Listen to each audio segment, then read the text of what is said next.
प्रकाश सुन्दैछ सर? आवाज सुनिँदैछ? सुन्दैछ सर?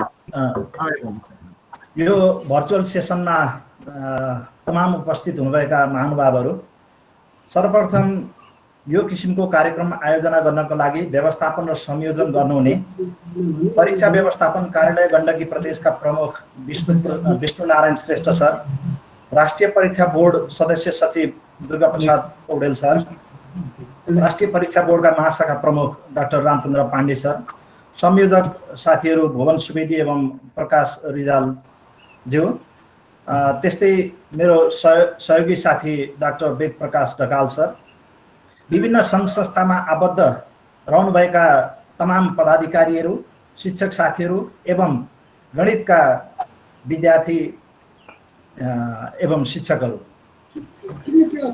तपाईहरुलाई एकमुष्ट सम्पूर्ण जनहरूलाई यो भर्चुअल सेसनमा म स्वागत गर्न चाहन्छु। र हामी अब कार्यक्रम उहाँहरूले भने अनुसार नै हामी विधिवत रूपले कार्यक्रम सुरु गर्न लागिरहेका छौँ र यसमा हामीलाई अवसर दिनुभयो। सर्वप्रथम त हामी जुन किसिमले हामी पोखरा पुग्न सकेका थियौँ, राष्ट्रिय परीक्षा बोर्ड मार्फत हामी स्ट्यान्डर्डाइज टेस्टको सिलसिलामा तालिमका कार्यक्रममा केही आफ्ना अनुभवहरू सेयर गर्ने सिलसिलामा हामी पोखरा पुग्न सकेका थियौँ। त्यस पछाडि हाम्रो माया पनि पोखरामा बस्यो। पोखराका मान्छे, पोखरा मात्रै नभनौँ, गण्डकी प्रदेश भन्नुपर्छ मैले यहाँ, गण्डकी प्रदेशका ती सम्पूर्ण साथी सङ्घ संस्थाहरूलाई धन्यवाद छँदैछ। यो बेलामा यस किसिमको कार्यक्रम आयोजना गर्न सक्नुभयो। हुन त केही समय अगाडिदेखि जुन यो कोभिड-19 को कारणले लकडाउनको सिचुएसन छ, त्यसमा हामी कता के गर्ने कसो गर्ने एकै ठाउँमा एकदम असमञ्जस्य तरिकाले हामी बसिरहेको अवस्था थियो, एउटा कोठाभित्र बन्दी अवस्थामा बसिरहेको अवस्था थियो। तर यो किसिमको प्रविधिले गर्दाखेरि आज तपाईहरु समक्षमा साक्षात्कार हुन सक्यौं। यसका लागि यो प्रविधिलाई पनि धन्यवाद दिनै पर्छ हामीहरूले।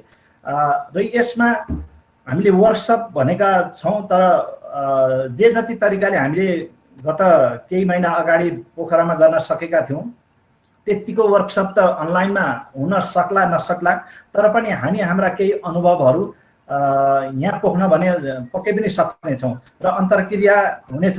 जति त्यहाँ फिजिकल्ली हामी हुन सक्थ्यौं, अन्तर्क्रियामा हुन सक्थ्यौं, पेपर वर्कहरू हार्ड कपीमा गर्न सक्थ्यौं, त्यति त यहाँ नहोला, तर पनि हामी छलफल गर्न सक्दछौँ। यसमा पहिलो कुरो त म एउटा के भन्न चाहन्छु भने यो अनलाइन अब हामीले चाहेर पनि नचाहेर पनि यो प्रविधि अब तपाईं हामीले साक्षात्कार गरेर जानुपर्ने अवस्था भयो। केही समय अगाडिसम्म हामी यो जाला र यस्तो हुन सक्ला र विदेशमा गर्छन् नि हाम्रोमा होला र हामी त्यो अवस्थामा छौं र भन्ने हामी जुन एंगलले हामीले कुरा गर्थ्यौं अब त्यस्तो रहेन, बिस्तारै बिस्तारै रहेन। हुन त हिजोको दिनमा नेपाल सरकारले EMIS सिस्टम ल्याएको थियो। अहिले विभिन्न अफिसहरुले कार्यालयहरुलाई चाहिँ डिजिटलाइज गरिरहेको अवस्था छ। यस्तो हुन सक्ला र भन्थ्यौं हामी। अहिले जिल्ला शिक्षा कार्यालयहरुमा जुन किसिमका हाम्रा रजिस्ट्रेसनहरु भयो, परीक्षा प्रणालीका कुराहरु भए, आर्थिक कक्षाका तमाम कुराहरु त अहिले स्थानीय तवरबाटै हुन सकिरहेका छन्। त्यसले गर्दाखेरि यो बिस्तारै बिस्तारै यो हामी पनि त्यसमा अभ्यस्त भएर यसैमा हेलिएर जानुपर्ने बाध्यता छ। हेर्नुहोस्, अब यसै सन्दर्भमा तपाई हामी शिक्षकहरूले पनि अब यसमा यो डिजिटल प्रविधिमा भर्चुअल लर्निङमा हामी नगई भएको छैनौं। त्यसका लागि खुराक बटुल्न सक्नु पर्यो। त्यहाँ प्रशस्त पाइन्छन्। गुगलमा सर्च गर्यो भने, युट्युबमा सर्च गर्यो भने पाठ्य सामग्रीहरू बहुत पाउन सकिन्छ। एनिमेटेड भिडियोहरू त्यहाँ बहुत पाउन सकिन्छ। त्यसलाई हामीले साक्षात्कार गर्न अब सक्नु पर्दछ। फिजिकल टिचिङ र डिजिटल टिचिङ अब यो हाराहारी अहिले नै जाला नजाला, तर पनि हामीले यसलाई अंगीकार गरेर अब जानु पर्दछ। यो हामीलाई कोभिड शिक्षाले गर्दाखेरि यो सिकाउन सक्यो। अहिले धेरै साथीहरू गाउँ पुग्नु भएको छ। यो हुन त यो अवसरमा यो खुसीको कुरा पनि हो। धेरैजनाले के रे मेलमा लेख्नु भएको छ, फेसबुकहरुमा राख्नु भएको छ। गाउँ पुगेको कुरा, गाउँमा साक्षात्कार भएको कुरा, प्रकृतिसँग खेलिरहेको कुराहरूलाई उहाँले त्यो व्यक्त गर्नु भएको छ। यो खुसीको कुरा पनि हो। तर यसमा साथसाथै राष्ट्रिय परीक्षा बोर्डले के पनि एउटा जोड दिन्छ भने कि स्तरीकृत परीक्षा प्रणालीमा हामीले जुन हायर एबिलिटीका प्रश्नपत्रहरूको कुरा गर्छौँ, ती हायर एबिलिटीहरू भने कडा कडा देख्दै नदेखेका त्यो किसिमको होइन। विद्यार्थीहरूको एउटा क्रिटिकल थिङ्किङ आओस्, प्रश्नपत्रहरूसँग ट्याकल गर्ने स्ट्राटेजी, सोल्युसनका स्ट्राटेजीहरू बनाउन सक्ने, आफैसँग भइरहेका समाजमा घटिरहेका घटना देखिरहेका कुराहरू र त्यसैलाई सदुपयोग गर्न सक्ने किसिमले गणितलाई व्यवहारिकता बनाउनको लागि यो गरिएको। तपाईँ अहिले गाउँठाउँमा हुनुहुन्छ, गण्डकी प्रदेशको क्षेत्र हुनुहुन्छ, साह्रै के अरे जङ्गल घुम्नुहुन्छ, खोला नाला पुग्नुहुन्छ, के अरे म त अलिकति पढाइका क्रममा होस् अरू बेला पनि कहिले अलिकति इन्फर्मल हुन्छु, कहिले अलिकति फर्मल पनि हुन्छु। तपाईँले सम्झिनुभयो नि अहिले आफ्नो युवा अवस्थासम्म केटाकेटीको सम्झिनुहोस् त। एक मानेमा के छ, दुई मानेमा दही छ, हामी जाने बाटो छेक्ने यही मरी पो रहेछ भनेर घोचा काट्दै काट्दै गाएको गीत, घाँस काट्दै र बोक्दै गरेको गीतहरू, खोला नाला पुल तर्दै गरेका गीतहरूमा त्यही बेलामा अर्को हुलले जमातले दिएको जवाफमा उकालीको चिसो पानी घोगन पातले पिउँला, यति राम्रो लड्के जोबान तै मरलाई दिउँला भनेर केटीहरूले जवाफ फर्काएको अहिले तपाईँले यो महसुस गरिरहनु भएको छ। अहिले तपाईँले अब यहाँ मैले जोड्न खोजेको के हो भने, तपाईँले घोचा काटिरहँदाखेरि, बाँस काटेर लडाउँदै गरेको अवस्थामा, रुखहरू हेर्दै गरेको अवस्थामा, मलखाडीबाट मल बोकेर खेतमा पुर्याइरहेको अवस्थामा, घरका छानाहरू छाउँदै गरेको अवस्थामा, डाँडाबाट गरेको अवस्थामा त्यहाँ गणित छैन। त्यहाँ गणितलाई हामी जोड्न सक्दैनौँ। एउटा रुख ढालिरहेको अवस्थामा रुख साधारणतः हामी रुखलाई, पहाडलाई, पोललाई, यस्ता कुराहरू जमिनको सतहमा 90 डिग्रीमा ठडिएका हुन्छन् भनेर स्वतः बुझ्छौँ। त्यसले ढलेर जमिनको अवस्थामा आउँदाखेरिको चाप कति बनाउन सक्छ, कति कोणमा त्यो झरेको छ, यस्ता कुराहरू त्यहाँ बनाउन सक्छौँ। जाँतो पिट्दै गर्दाखेरि त्यसमा बनाएको त्यसको सर्कमफरेन्स भयो, कतिपटक घुम्दा रोटेसनका कुरा ल्याउन सक्छौँ। एउटा मलखाडी यसो सम्झिनुहोस्, त्यो प्रश्न बनाउने पनि हामी नै त हौँ। त्यसलाई कथावस्तु राखेर गणितीय मापनहरू राखेर प्रश्न सोधिने त हुन्। एउटा कचौरा आकारको मलखाडीबाट, मलखाडी अब तपाईँ मल कसरी दिने त्यसलाई, जमिनको सतहमा निम्ठो भनौँ न हाम्रो अर्थमा, निम्ठो पारेको मलखाडी वा चुली भएको मलखाडी, चुली भएको भनेको कोनिकल सेपमा भयो, त्यो मललाई कोनिकल डोकोको रेडियस दिनुहोस्, कोनिकल डोकोमा खेतबारीमा छर्दाखेरि कति त्यसबाट भोलमका क्वेसन आउँछ, कति डोको भनेर डोकोमा सोध्न सक्नुहुन्छ तपाईँले। अनि खेतालाहरू कति लाग्छन्, अब 4 मिटर स्क्वायरमा चाहिँ एक डोको मल छर्नुहुन्छ भने त्यो कति खेतमा कति राख्न सक्नुहुन्छ, खेतालाहरूको हरिसाब त्यहाँ देखाउन सक्नुहुन्छ। यही हो नि, वास्तवमा यही हो नि। हायर एबिलिटीका क्वेसनहरू त हामी त्यहाँबाट बनाउन सक्छौँ। पुलबाट हेर्दाखेरि, रुखको टुप्पा हेर्दाखेरि हाइट एन्ड डिस्टेन्सका क्वेसनहरू त्यहाँ बन्न सक्छन्। घरका छानाहरू बनाउँदै गर्दाखेरि त्यसले दिने स्लोपहरू, घरका भित्ताहरूमा, झ्यालमा, ढोकामा टाइलिङ गर्दाखेरिको अवस्थामा पर्खाल बनाउने, घर कम्पाउन्ड गर्ने म्याथमेटिक्स त त्यहाँ छ नि। त्यो म्याथमेटिक्सलाई त्यहाँनिर अहिले तपाईँ त्यहाँ पुगिरहेको अवस्थामा प्रश्नहरू निर्माण हुन सकुन्। ती प्रश्नहरू हामीलाई पठायो। हामीले यो गत केही महिना अगाडिको सेसनमा पनि हामीले यो कुरा गरेका थियौँ कतिपय साथीहरूलाई। त्यस्ता प्रश्नहरू तपाईँहरू हामीलाई पठाइदिनुहोस्। राष्ट्रिय परीक्षा बोर्ड अब प्रदेशमा पनि तपाईँ पठाउन सक्नुहुन्छ वा सोझै एनइबीमा पनि तपाईँहरूले पठाउन सक्नुहुन्छ। ती प्रश्नहरूलाई अब विभिन्न चरणमा त्यसलाई, ती प्रश्नहरूलाई संशोधन गर्ने, प्रशोधन गर्ने, त्यसका तथ्याङ्कीकरण गर्ने यी कामहरू हुन्छन् भने हामीले केही समय अगाडि यो एक चरणको प्रश्नपत्रलाई परीक्षाका माध्यमबाट हामीले ल्याइसकेका छौँ। हामीले गत वर्षमा, अघि दुर्गा सरले भनिसक्नुभयो, यो उसमा के अरे अङ्ग्रेजीको उसमा त मैले बिर्सेँ ठ्याक्कै, तर हाम्रो हजुरबाबुआहरूले भन्नुहुन्थ्यो ठुलो भुइँचालो जाँदाखेरि यसरी जाँच सुरु भएको भन्नुहुन्थ्यो। ठुलो भुइँचालो भनेको 90 सालको भुइँचालोलाई बुझ्नुहुन्छ। त्यो बेलादेखिको सुरु भएको परीक्षा प्रणाली अहिले पनि यो मान्य छ। अब एसएलसी जुन सिस्टम हो यो यति यसले महत्त्व बोकेको छ, यति आधिकारिक छ। अब अहिले यसमा यसलाई हटाउने गर्ने यी अनेक किसिमका तर्कहरू आउँदैछन्, तर पनि हाम्रो कानुनी रूपले पनि कति गाह्रा सजिला त्यसमा त्यो अवस्थालाई पनि हेर्नुपर्नेछ। यसलाई राष्ट्रिय परीक्षा बोर्डले पक्कै पनि हेरिरहेको होला। त्यसमा अब राष्ट्रिय परीक्षा बोर्डको एक किसिमको छ भने अब मेरो भन्ने अर्कै निजी धारणा भयो, तर पनि मलाई लाग्छ मेरो विचारमा चाहिँ यो एसई इक्जाम गराउनै पर्ने हुन्छ। यसमा अनेक किसिमका नाम भयो, जननीति भयो, यस्ता कुराहरू, अनि प्रमाणपत्रका वैधानिकता रहे, भोलि जागिर खाने कुराहरूमा यसलाई आधार ल्याउने कुरा भयो। विदेश जानको लागि पनि अहिले पनि त्यो डकुमेन्टलाई एउटा बेसिक फन्डामेन्टल डकुमेन्टको रूपमा लिइराखेको छ, त्यसले गर्दा जानुपर्ने होला। यो मेरो निजी धारणा भयो, एनबीको आफ्नो किसिमको हुन्छ। र यो अवस्थामा अब तपाईँ हामीले यसरी जानुपर्ने अवस्था त छँदैछ। रेडियो टेलिभिजनका माध्यमबाट पनि विद्यार्थीहरूलाई सिकाउने जुन किसिमको भर्चुअल अथवा रिमोट लर्निङ भनौँ न, त्यो किसिमको भइरहेको छ। मैले केही साथीहरूसँग, विदेशमा रहेका साथीहरूसँग पनि यसबारेमा म कुराकानी गर्छु। तपाईँहरू त यस्तो भन्नुहुन्छ, अमेरिकामा बसेर भन्नुहुन्छ, अस्ट्रेलियामा, युकेमा भन्नुहुन्छ, अनि कसरी लगिरहनु भएको छ त यो अनलाइन टिचिङ कस्तो छ त तपाईँहरूको भन्ने कुरा, परीक्षा प्रणाली कस्तो गरिरहनु भएको छ सोध्छु। तर पढाउने कुरामा अहिले विकसितै देश भए पनि हेर्नुहोस्, पढ्ने र पढाउने कुरा भन्ने कुरा जबसम्म पढ्ने विद्यार्थी तयार हुँदैन, उसलाई हामी स्टिमुलेट गर्दैनौँ, प्रोत्साहन गर्दैनौँ, तबसम्म जहाँ जुनै देशको रहे पनि पढाउने कुरा त उही हो। उहाँले भन्नुहुन्थ्यो पढाउँछु अनलाइनमा त के पढाउँछु, थ्योरिटिकल्ली त हुन्छ, तर प्र्याक्टिकल कुराहरू त्यो हुन सक्दैन। आफै जान्छु, ल्याबमा जान्छु, एउटालाई भिडियो खिच्न लाउँछु, त्यो भिडियो खिचेकोबाट त्यही प्रसारण गरिरहेको, त्यसमै केही के अरे न्यारेसन गर्छु, यसरी प्रसारण गरिरहेका छौँ। तर अब नेपाल पनि यसमा त्यतातर्फ लागिरहेको छ। यो के अरे लाभदायी छ, धेरै खुराकहरू भेट्न सकिन्छ, तर पनि कतिपय कुराहरू चाहिँ हामी साक्षात्कार रूपले, प्रत्यक्ष रूपले नै कक्षा कोठामा जानुपर्ने छ भन्ने कुरा उहाँहरूले बताउनुहुन्छ।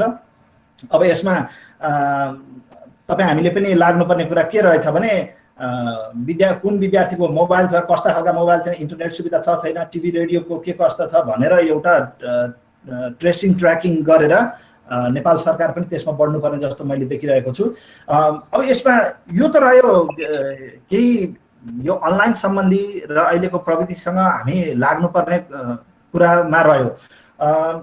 तर अब परीक्षाकै चरणमा आउनु पर्दाखेरि विगतका दिनमा एसएलसीका लागि जुन किसिमले प्रश्नपत्रहरू निर्माण भएका थिए, अब हुन त विगतमा पनि प्रश्नपत्र त हामीले ब्याङ्किङबाट त त्यो गरेको होइन, तर के गरेको थियो भने शिक्षकहरूले नै प्रश्नपत्र निर्माण गरेको हो, उहाँहरूले नै क्वेसनहरूलाई मोडरेसन गरेको हो, कपी चेकिङ पनि सबै हुन्छ। हुन त यहाँ बाहिर अफवाह हुन्छ, पहिलाका कसले बनाउँछ, यो पढाइदेखि बाहिरका मान्छेहरूले पनि होइन त्यो गरे जस्तो मलाई लाग्दैन। परीक्षा नियन्त्रण कार्यालयले त्यतिसम्म चौकबारमा त्यस्तो किसिमको गरेको जस्तो लाग्दैन।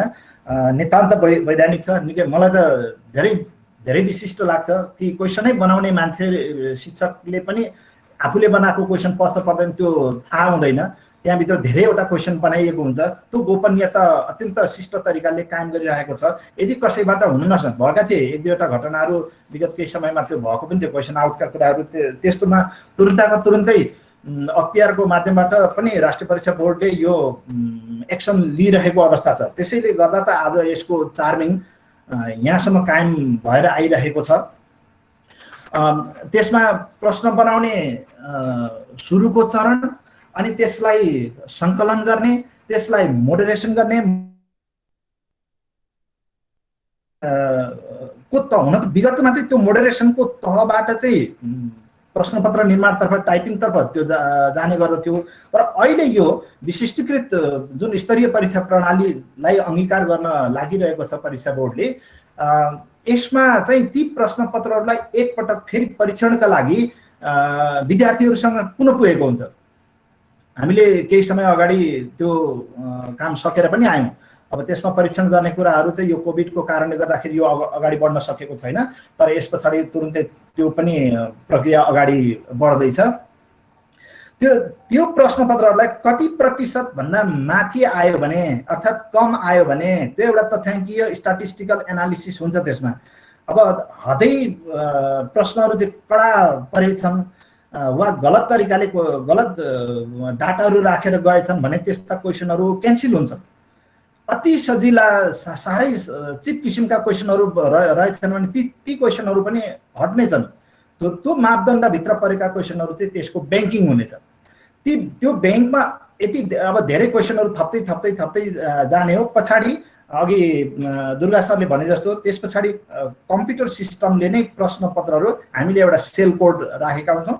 त्यो सेल कोडबाट कम्प्युटर सिस्टम त्यो एप नै हुन्छ, त्यसले क्वेसनहरू सेलेक्ट गर्छ र एउटा फुल सेट तयार गरेको हुन्छ। हाम्रो काम भनेको अहिलेलाई चाहिँ त्यो ब्याङ्किङ तयार पार्ने। ब्याङ्क तयार पार्नको लागि शिक्षकहरूलाई चाहिँ यसमा विभिन्न किसिमका तालिमका कार्यहरू राखेर क्वेसन कसरी बनाउने, स्तरीय प्रश्नहरू कसरी बनाउने, कुन लेभलका क्वेसनहरू अन्डरस्ट्यान्डिङ लेभलका नलेज लेभलका क्वेसनहरूलाई के कसरी तयार पार्ने भन्ने यो कुरा भने हामी यसमा लागिरहेका छौँ। अब अहिले 6 नम्बरको जुन हामी गणितमा 6 नम्बरको चाहिँ प्रश्न 6 अङ्क भारको प्रश्न चाहिँ हामीले नलेज लेभलकाबाट निकालिरहेका थियौँ। अब यही प्रश्नहरूलाई हामी बहुवैकल्पिक प्रश्न निर्माणमा गएका छौँ। यो राष्ट्रिय अब अन्तर्राष्ट्रिय तवरले पनि अहिले के छ भने अब्जेक्टिभ क्वेसन पनि राखेको धेरै ठाउँहरूमा संस्थाहरूले देशहरूले राखेको अवस्था छ।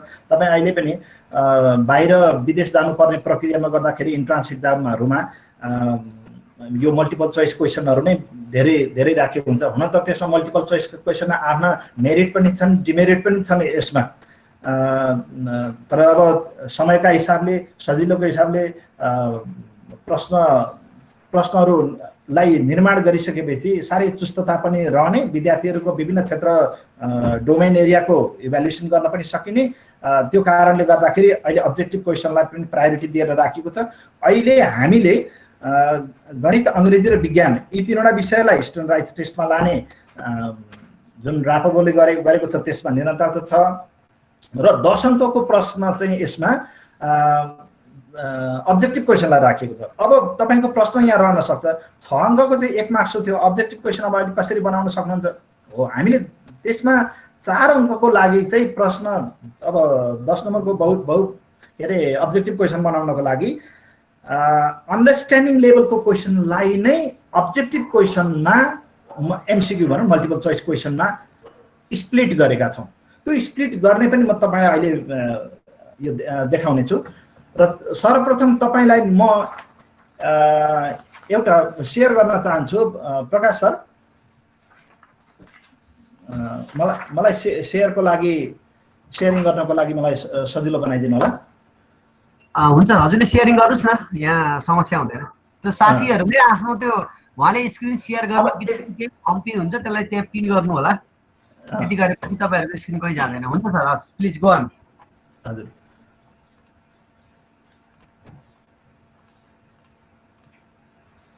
यहाँ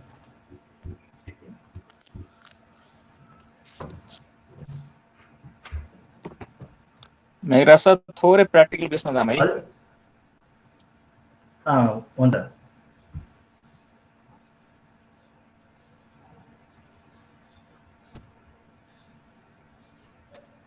यो सेयरिङ हुँदैछ सर? त्यहाँबाट देखिँदैछ? सर हुँदैछ सर, देखिँदैछ, भइरहेछ।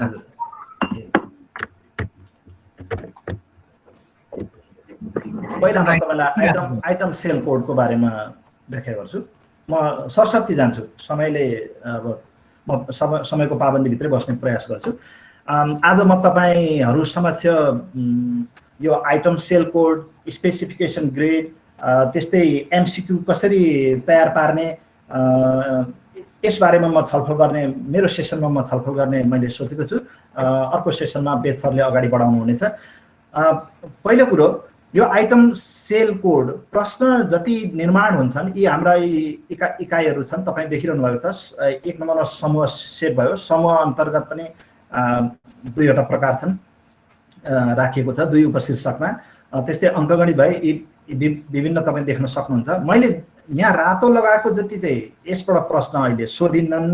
हामीले त प्रश्न बनाउँदाखेरि त सिडिसीसँग पनि इन्टर रिलेटेड हुनु पर्यो, र हामी यसरी प्रश्न बनाउँदाखेरि पहिला सेल कोड ब्याङ्किङ गर्नको लागि है, यो ब्याङ्किङ प्रश्नलाई ब्याङ्किङ गर्न सजिलो होस् भनेर यसरी तयार पारिएको हो। पहिलो च्याप्टर समूहलाई अब हाम्रा जुन 4वटा लेभल छन्, ज्ञान, बोध, प्रयोग र उच्च दक्षता, जुन 4वटा लेभल छन्, यो लेभलमा पहिलो लेभलमा यो अङ्क दिएको होइन, 1 लेखेको जुन देख्नुहुन्छ यो 1 अङ्कको प्रश्न सोध्ने, यसलाई 2 अङ्कको त्यो होइन नि, यो कोड नम्बर 1 भयो। यसको ज्ञानबाट कोड नम्बर 1, बोधबाट कोड नम्बर 2, 2, 3, 4, 5, 6 यो सिरियली नै लास्ट च्याप्टरसम्म पुगेको छ।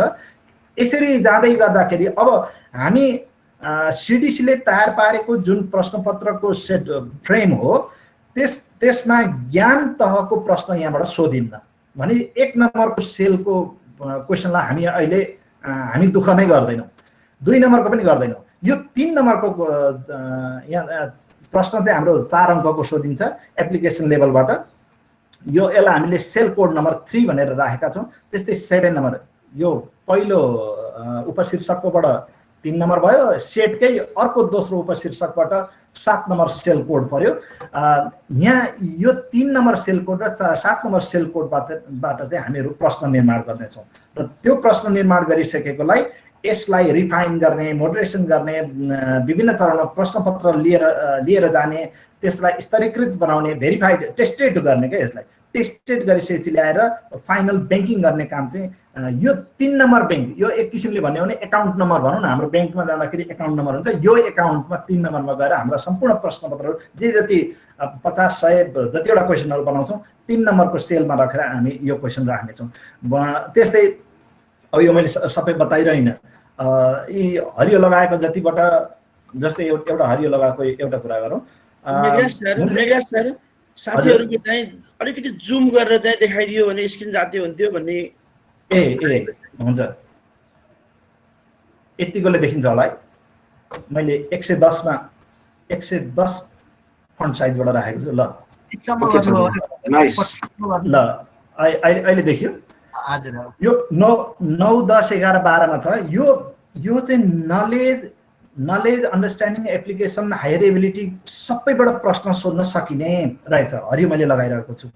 यो मूल्य भ्याट ट्याक्स सम्बन्धीका प्रश्नहरू परे, तर अब एकै साल 1 नम्बर पनि सोध्ने, 2 नम्बर पनि सोध्ने, 4 नम्बर, 5 नम्बरबाट पनि सोध्ने, सबै लेभलका प्रश्नहरू सोध्ने यस्तो फेरि हुन्न।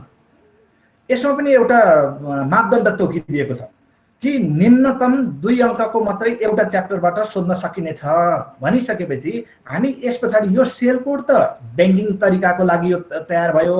हाम्रो यहाँ प्रशस्त क्वेसनहरू यहाँ तयार पार्छौँ। त्यो तयार पार्नको लागि क्वेसन बनाउने पनि तपाईहरू नै हो, तपाईहरूबाटै यो प्रश्नहरू लिएको छ। भलै हामी रापल्बोमा गएर यसलाई मोडरेसन गर्ने काम मात्रै हो, यो तपाईहरुकै प्रश्न हुन्, यो विद्यार्थीले फेस गरेका यो सोलुसनमा गरेको, तर सबै क्वेसनहरू विद्यार्थीले पनि गर्दैनन्। त्यही विद्यार्थी त्यो वर्षमा उनीहरूले परीक्षामा सामेल पनि हुँदैनन्, विद्यार्थी अर्को आइसकेका हुन्छन्। त्यसको गोपनीयता र वैधतालाई एनईबीले भलै कायम गरेरै जानेछ। यसमा हो यसरी प्रश्नहरू बनाइन्छ। अब यो यी सेलहरूमा प्रशस्त क्वेसनहरू यसरी हामी बनाउँदै जानेछौँ। यहाँ सबै मैले यहाँ देखाइन। त्यस्तै त्रिकोणमिति भयो। यहाँबाट अब हामी अन्डरस्ट्यान्डिङ र केबाट एप्लिकेसन लेभलका मात्रै प्रश्नहरू सोध्नेछौँ। ल यो चरण यो भयो। यो मैले तपाईँलाई बताएँ सेल कोडको बारेमा, आइटम सेल कोड कसरी तयार पारिँदो रहेछ, कहाँबाट प्रश्नहरू झिकिँदो रहेछ भन्ने बारेमा यो व्याख्या भयो। अब तपाईँलाई यससँग जोडिएर के आयो भने स्पेसिफिकेसन ग्रिड आयो। त्यो ग्रिडमा लैजान्छु।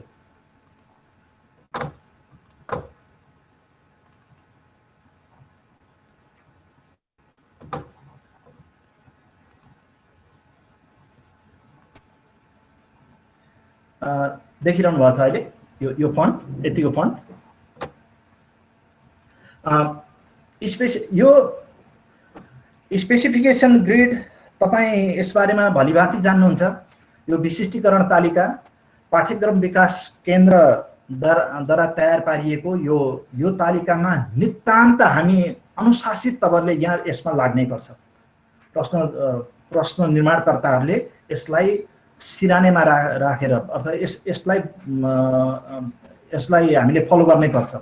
त्यसमा नलेज, अन्डरस्ट्यान्डिङ, एप्लिकेसन र हायर एबिलिटी यी 4 तहका प्रश्नहरू निर्माण हुनेछन्। तपाईले कुनै पनि प्रश्न निर्माण गर्दाखेरि पहिला यो सिटलाई चाहिँ अगाडि राख्नुपर्छ, त्यस पछाडि क्वेसन बनाउन थाल्ने हो।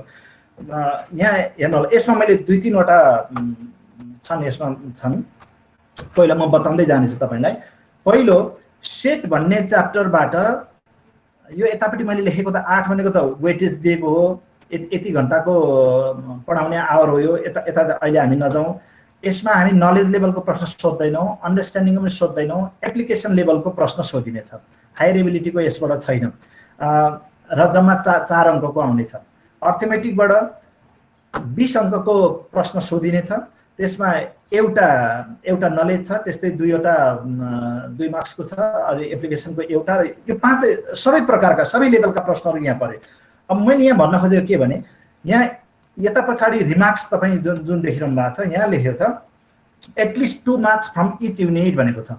हरेक एकाइबाट कम्तीमा 2 मार्कको पर्ने गरी प्रश्न निर्माण गरिनेछ।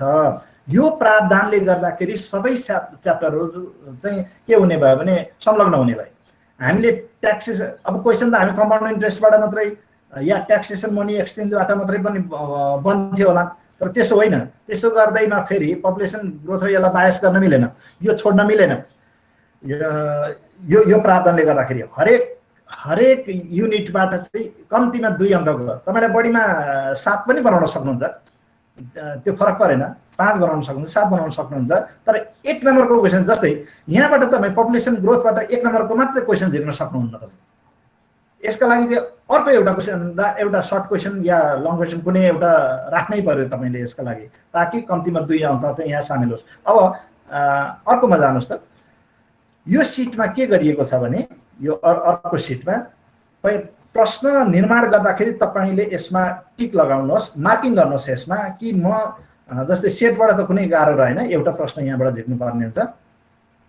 यो एउटा प्रश्नको लागि तयार पारिएको नमुना हो यो। यहाँनिर के गरिएको छ भने 1 नम्बरको अर्थात् नलेज लेभलको एउटा क्वेसन यहाँबाट एउटा झिक्ने कोसिस गरियो। यहाँ देख्न सकिनु भएको छ, जस्तै म अलिकति हाइलाइट गर्छु। यो पहेँलो लगाएको छु मैले। यहाँबाट अर्को यहाँबाट पनि झिकियो भने 5 र 1 ले 6 मार्क्सको त यहाँबाट लिइसक्यो प्रश्न। अब यहाँनिर अर्को अलिकति तल्लो लाइनमा जानुहोस् त। यहाँबाट तपाईँले कतिको झिक्नुभयो? हरियो लगाएँ जुन मैले, कम्पाउन्ड इन्ट्रेस्टबाट 4 मार्क्सको झिक्यो, निम्नतम 2 त कायम भयो नि। त्यस्तै अर्को यहाँ पपुलेसन ग्रोथबाट अर्को प्रश्न झिक्यो, 2 मार्क्सको क्वेसन, अन्डरस्ट्यान्डिङ लेभलको क्वेसन झिक्दाखेरि कम्तीमा 2 पनि भयो। उसले भनेअनुसारको 14 मार्क्सको प्रश्नहरू पनि यहाँबाट झिक्न सक्यो। यहाँ अरू मैले तपाईँलाई भन्न खोजेको अरू केही होइन, व्याख्या यो तपाईँ बनाउन गर्न सक्नुहुन्छ। एउटा सिट तपाईँहरूसँग अगाडि हुनुपर्छ। यो तपाईँ हेर्नुहुन्छ सिडिसीले प्रोभाइड गरेको छ यो किताब, त्यहाँबाट हेर्दा पनि हुन्छ।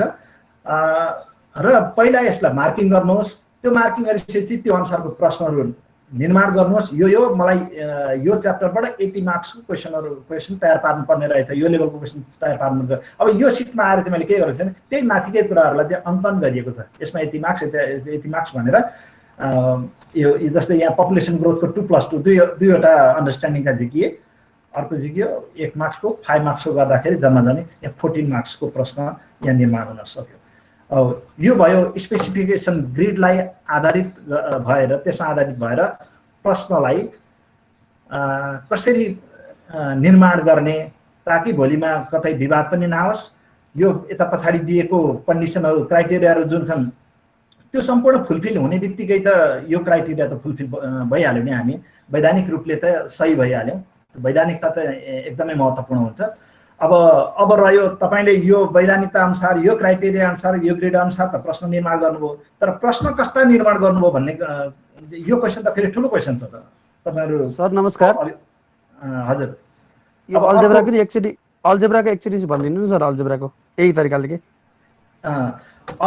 सरलाई। ल हुन्छ,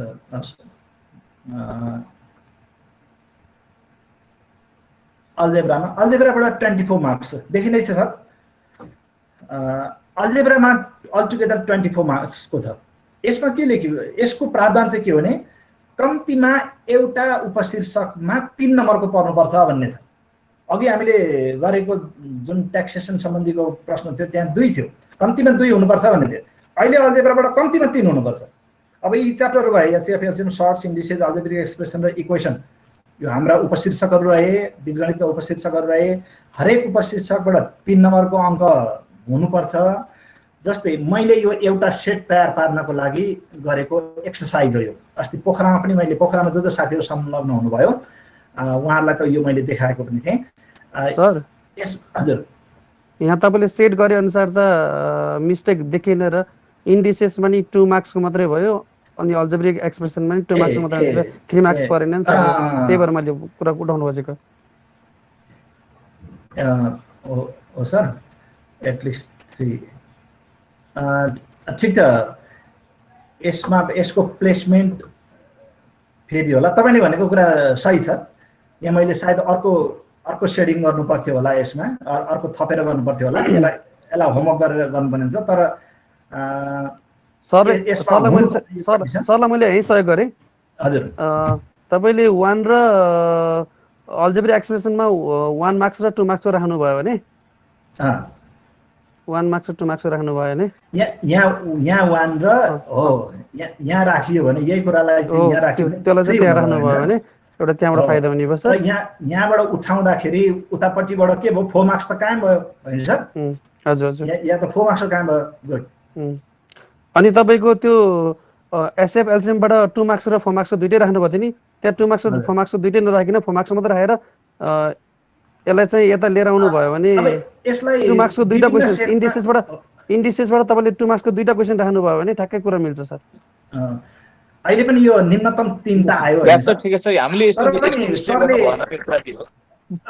ठिक हो। हामीले प्रश्न बनाउँदाखेरि पछाडिको कन्डिसनमा मिस्टेक गर्नु त मेरा सरसम्म पुग्यो होला है। अब यसलाई सरले त्यसलाई करेक्सन गर्न पर्ने भए गर्नु होला, नत्र अगाडि बढ्नु पर्छ। ल म अगाडि बढ्छु है यसबाट। यो स्पेसिफिकेसन ग्रिडबाट अब अर्को पार्ट, यो मैले यसलाई सेभ नै गरेँ सरले भनेको अनुसारको।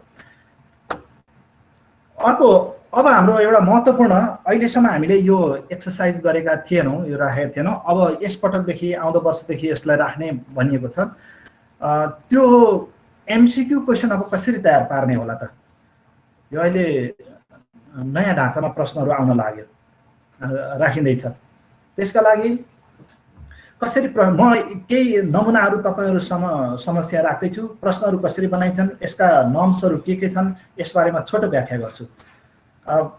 पहिलो कुरो त यो मल्टिपल चोइस क्वेसन, यसमा के हुन्छ भने मैले अगाडि बताइसकेँ कि मल्टिपल चोइस किन गर्ने, के छ यसको सजिलो अप्ठ्याराहरू कुरा अघि पनि कुरा भइसकेको थियो। यसमा चाहिँ यति कुरा गऱ्यौँ कि मल्टिपल प्रश्नको ढाँचा, जुन प्रश्न सोधिन्छ, प्रश्न चाहिँ भयो क्वेसन स्टेम भनियो यसलाई, प्रश्नहरू त्यो प्रश्नमा त्यसका बहुविकल्पहरू उत्तर दिएका हुन्छन्। त्यसमा एउटा सही र अरू गलत हुन्छन् र त्यो गलत उत्तरहरू हामी डिस्ट्र्याक्टर भन्छौँ। एउटा करेक्ट हुन्छ, अरू इनकरेक्ट हुन्छन्। अब प्रश्न रहन्छ कतिवटा दिने, गलत कतिवटा दिने भन्ने अर्को कुरा छ। तपाईँ यस नो क्वेसन मात्रै सोध्नुभयो भने त 2 किसिमको भयो, 2टा मात्रै अल्टरनेटिभ जस्तो भइहाल्यो। साधारणतः हाम्रो स्ट्यान्डर्ड फर्ममा चाहिँ 4वटा विकल्पहरू दिइन्छन्, 3वटा गलत र एउटा सही। अब यसमा अर्को पनि हुन्छ बनाउने, गलत पनि बढी गलत र कम गलत, के अरे सही पनि बढी सही र कम सही, त्यस्तो बनाउनु हुँदैन। त्यो अहिले नर्म्समा आउँछ कसरी बनाउने भन्ने। म तपाईँहरूलाई केही रुल्सहरू, यसका केही नियम यो कुन पाबन्दीमा बसेर चाहिँ प्रश्न निर्माण गर्ने भन्ने बारेमा कुरा गर्दैछु। अब यो जुन हामी 1 मार्क्सको क्वेसन यहाँबाट निकाल्नेछौँ, 1 मार्क्समा टेस्ट मेमोराइजेसन विथ वेल डिस्ट्र्याक्टर्स भने डिस्ट्र्याक्टरहरू, गलत प्रश्नहरू पनि तपाईँ राम्रो तरिकाले निर्माण गर्न सक्नुहोस्।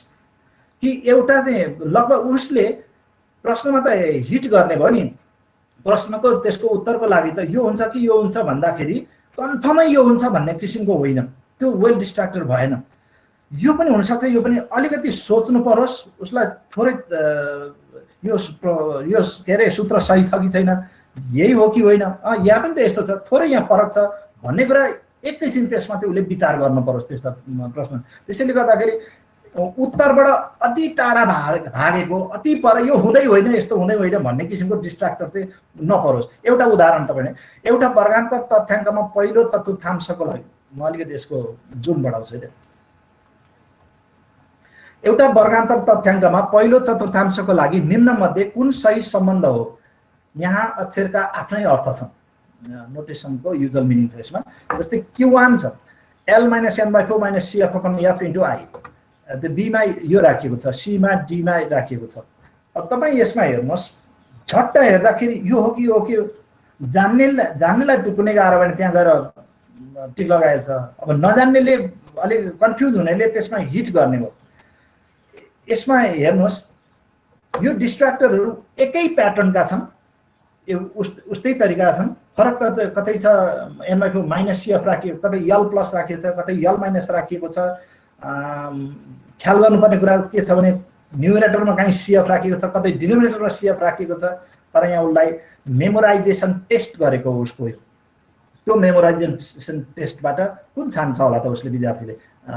पक्कै पनि B नम्बरको छान्छ हो। यसरी भन्न खोजेको यहाँ एउटा सही उत्तर त त्यहाँ भइहाल्यो, अरू डिस्ट्र्याक्टरहरू पनि उस्तै किसिमका होस्, धेरै फरक तरिकाले नराखौँ भन्ने एउटा वेल डिस्ट्र्याक्टर बनाउने हो। अर्को test comprehension and critical thinking, not just recall. यो के हुन्छ भने हामी भेरी सर्ट क्वेसन भन्छौँ, के अरे नलेज लेभलको क्वेसन भन्छौँ। नलेज लेभलको क्वेसन हामीले फर्मुला सोध्ने भन्दा पनि त्यसलाई जस्ट रिकल भन्दा पनि अलिकति क्रिटिकल थिङ्किङ बन्न सकोस्, त्यो फर्मुला प्रयोग गरेर बनाएको। जस्तै भनौँ न एउटा स्पेयरको रेडियस R हुँदा त त्यसको भोल्युम 4/3 πr³ उसले थाहा पाइहाल्छ, घोक्नेले त्यो लेखिहाल्यो। तर त्यही रेडियस पनि तपाईँले 1 सेन्टिमिटर छ भने तपाईँले R को ठाउँमा X पनि राख्नुभयो र युनिट पनि दिनुभयो क्या, त्यसमा सेन्टिमिटर भनेर युनिट पनि दिनुभयो हो। त्यस्तो कुरामा चाहिँ अलिकति उसले क्रिटिकल थिङ्किङ गर्ने भयो, यो किसिमले बनाऊ भन्ने कुरा। अब use simple sentence structure and precise wording, त्यहाँ जुन प्रश्नहरू सोधिन्छन् ती प्रश्नहरूका सेन्टेन्सहरू त्यसमा राखेका वर्डहरू चाहिँ राम्रो किसिमले र बुझ्ने किसिमले राख्नुपर्ने छ, ताकि प्रश्नमै रनभुल्ल रहनु नपरोस् विद्यार्थीहरूले। अर्को place most of the words in the question stem, यो महत्त्वपूर्ण छ। भनेको स्टेम बनाउँदा अगाडि प्रश्नमा चाहिँ लामो जुन व्याख्या हो त्यो कुरा इन्फर्मेसन दिनुपर्ने हो, त्यतापट्टि चाहिँ लामो लेन्थ त्यता लामो होस् र छान्ने जुन उत्तर हो त्यो चाहिँ छोटो रूपमा होस्। जस्तै एउटा मैले यहाँनिर राखिरहेको छु, इम्पेरिकल प्रोबेबिलिटी इज भने त्यही क्वेसनलाई तल ग्रिन कलरमा पनि राखिरहेको छु, माथिको हेर्नु होला पहिला। Empirical probability is based on the application of addition law of mutually exclusive events, based on the application of law of non-mutually exclusive events, based on the classical theory of probability, based on the experimental happenings of events. Yes, अब विद्यार्थीले प्रश्न जानेको विद्यार्थीले यो एक्सपेरिमेन्टललाई उसले choose गर्छ, तर यसमा के भयो भने उसको समय त कहाँ कन्ज्युम हुने हो भने प्रश्न सोधिएको छ इम्पेरिकल प्रोबेबिलिटी यति छोटो सोधियो, तर ऊ चारैवटा प्रश्नका लागि यो उत्तरका लागि चाहिँ कति लामा सेन्टेन्सहरू उसले पढ्नु पर्यो, मनन गर्नु पर्यो, समय त्यहाँ कन्ज्युम हुने भयो। यसलाई स्ट्यान्डर्ड मानिँदैन, यस किसिमको एमसिक्यूलाई स्ट्यान्डर्ड मानिन्नन्। त बनाउने कसरी भने the probability obtained from the experimental way is भनेर मैले राखेँ, classical probability, mutual probability, non mutual अनि इम्पेरिकल प्रोबेबिलिटी भनेर मैले राखेँ। त यता लामो पोर्सन चाहिँ अगाडि क्वेसनमा पर्यो, छोटो चाहिँ उत्तरमा पर्यो, यो चाहिँ स्ट्यान्डर्ड मानिन्छ। अब फिफ्थमा जाउँ, मेक अल डिस्ट्र्याक्टर्स प्लाउसिबल अनि एक्सप्लेनेबल रिजनेबल। ती तर्क गर्न हुने किसिमका विकल्प पनि अति टाढा भागेका त्यसरी नबनाऊ। What are the extreme values of probability भनेर म प्रश्न राखेँ। प्रोबेबिलिटीका दुई विषम मानहरू, सबभन्दा सानो र सबभन्दा ठुलो के हुन्? एउटा 0 राखियो पहिला, 1 0 एन्ड 1 इम्पेरिकल एन्ड क्लासिकल राखियो। 0 निम्नतम हो, 1 पनि अधिकतम हो, तर क्वेसनले सोधेको के छ भने एक्सट्रिम भ्यालुज भनिरहेको छ कि त्यहाँ दुईटै भ्यालुहरू दिनुपर्ने भएकोले सी नम्बरमा 0 to 1 भयो। अब यो चाहिँ राइट आन्सरमा पर्यो।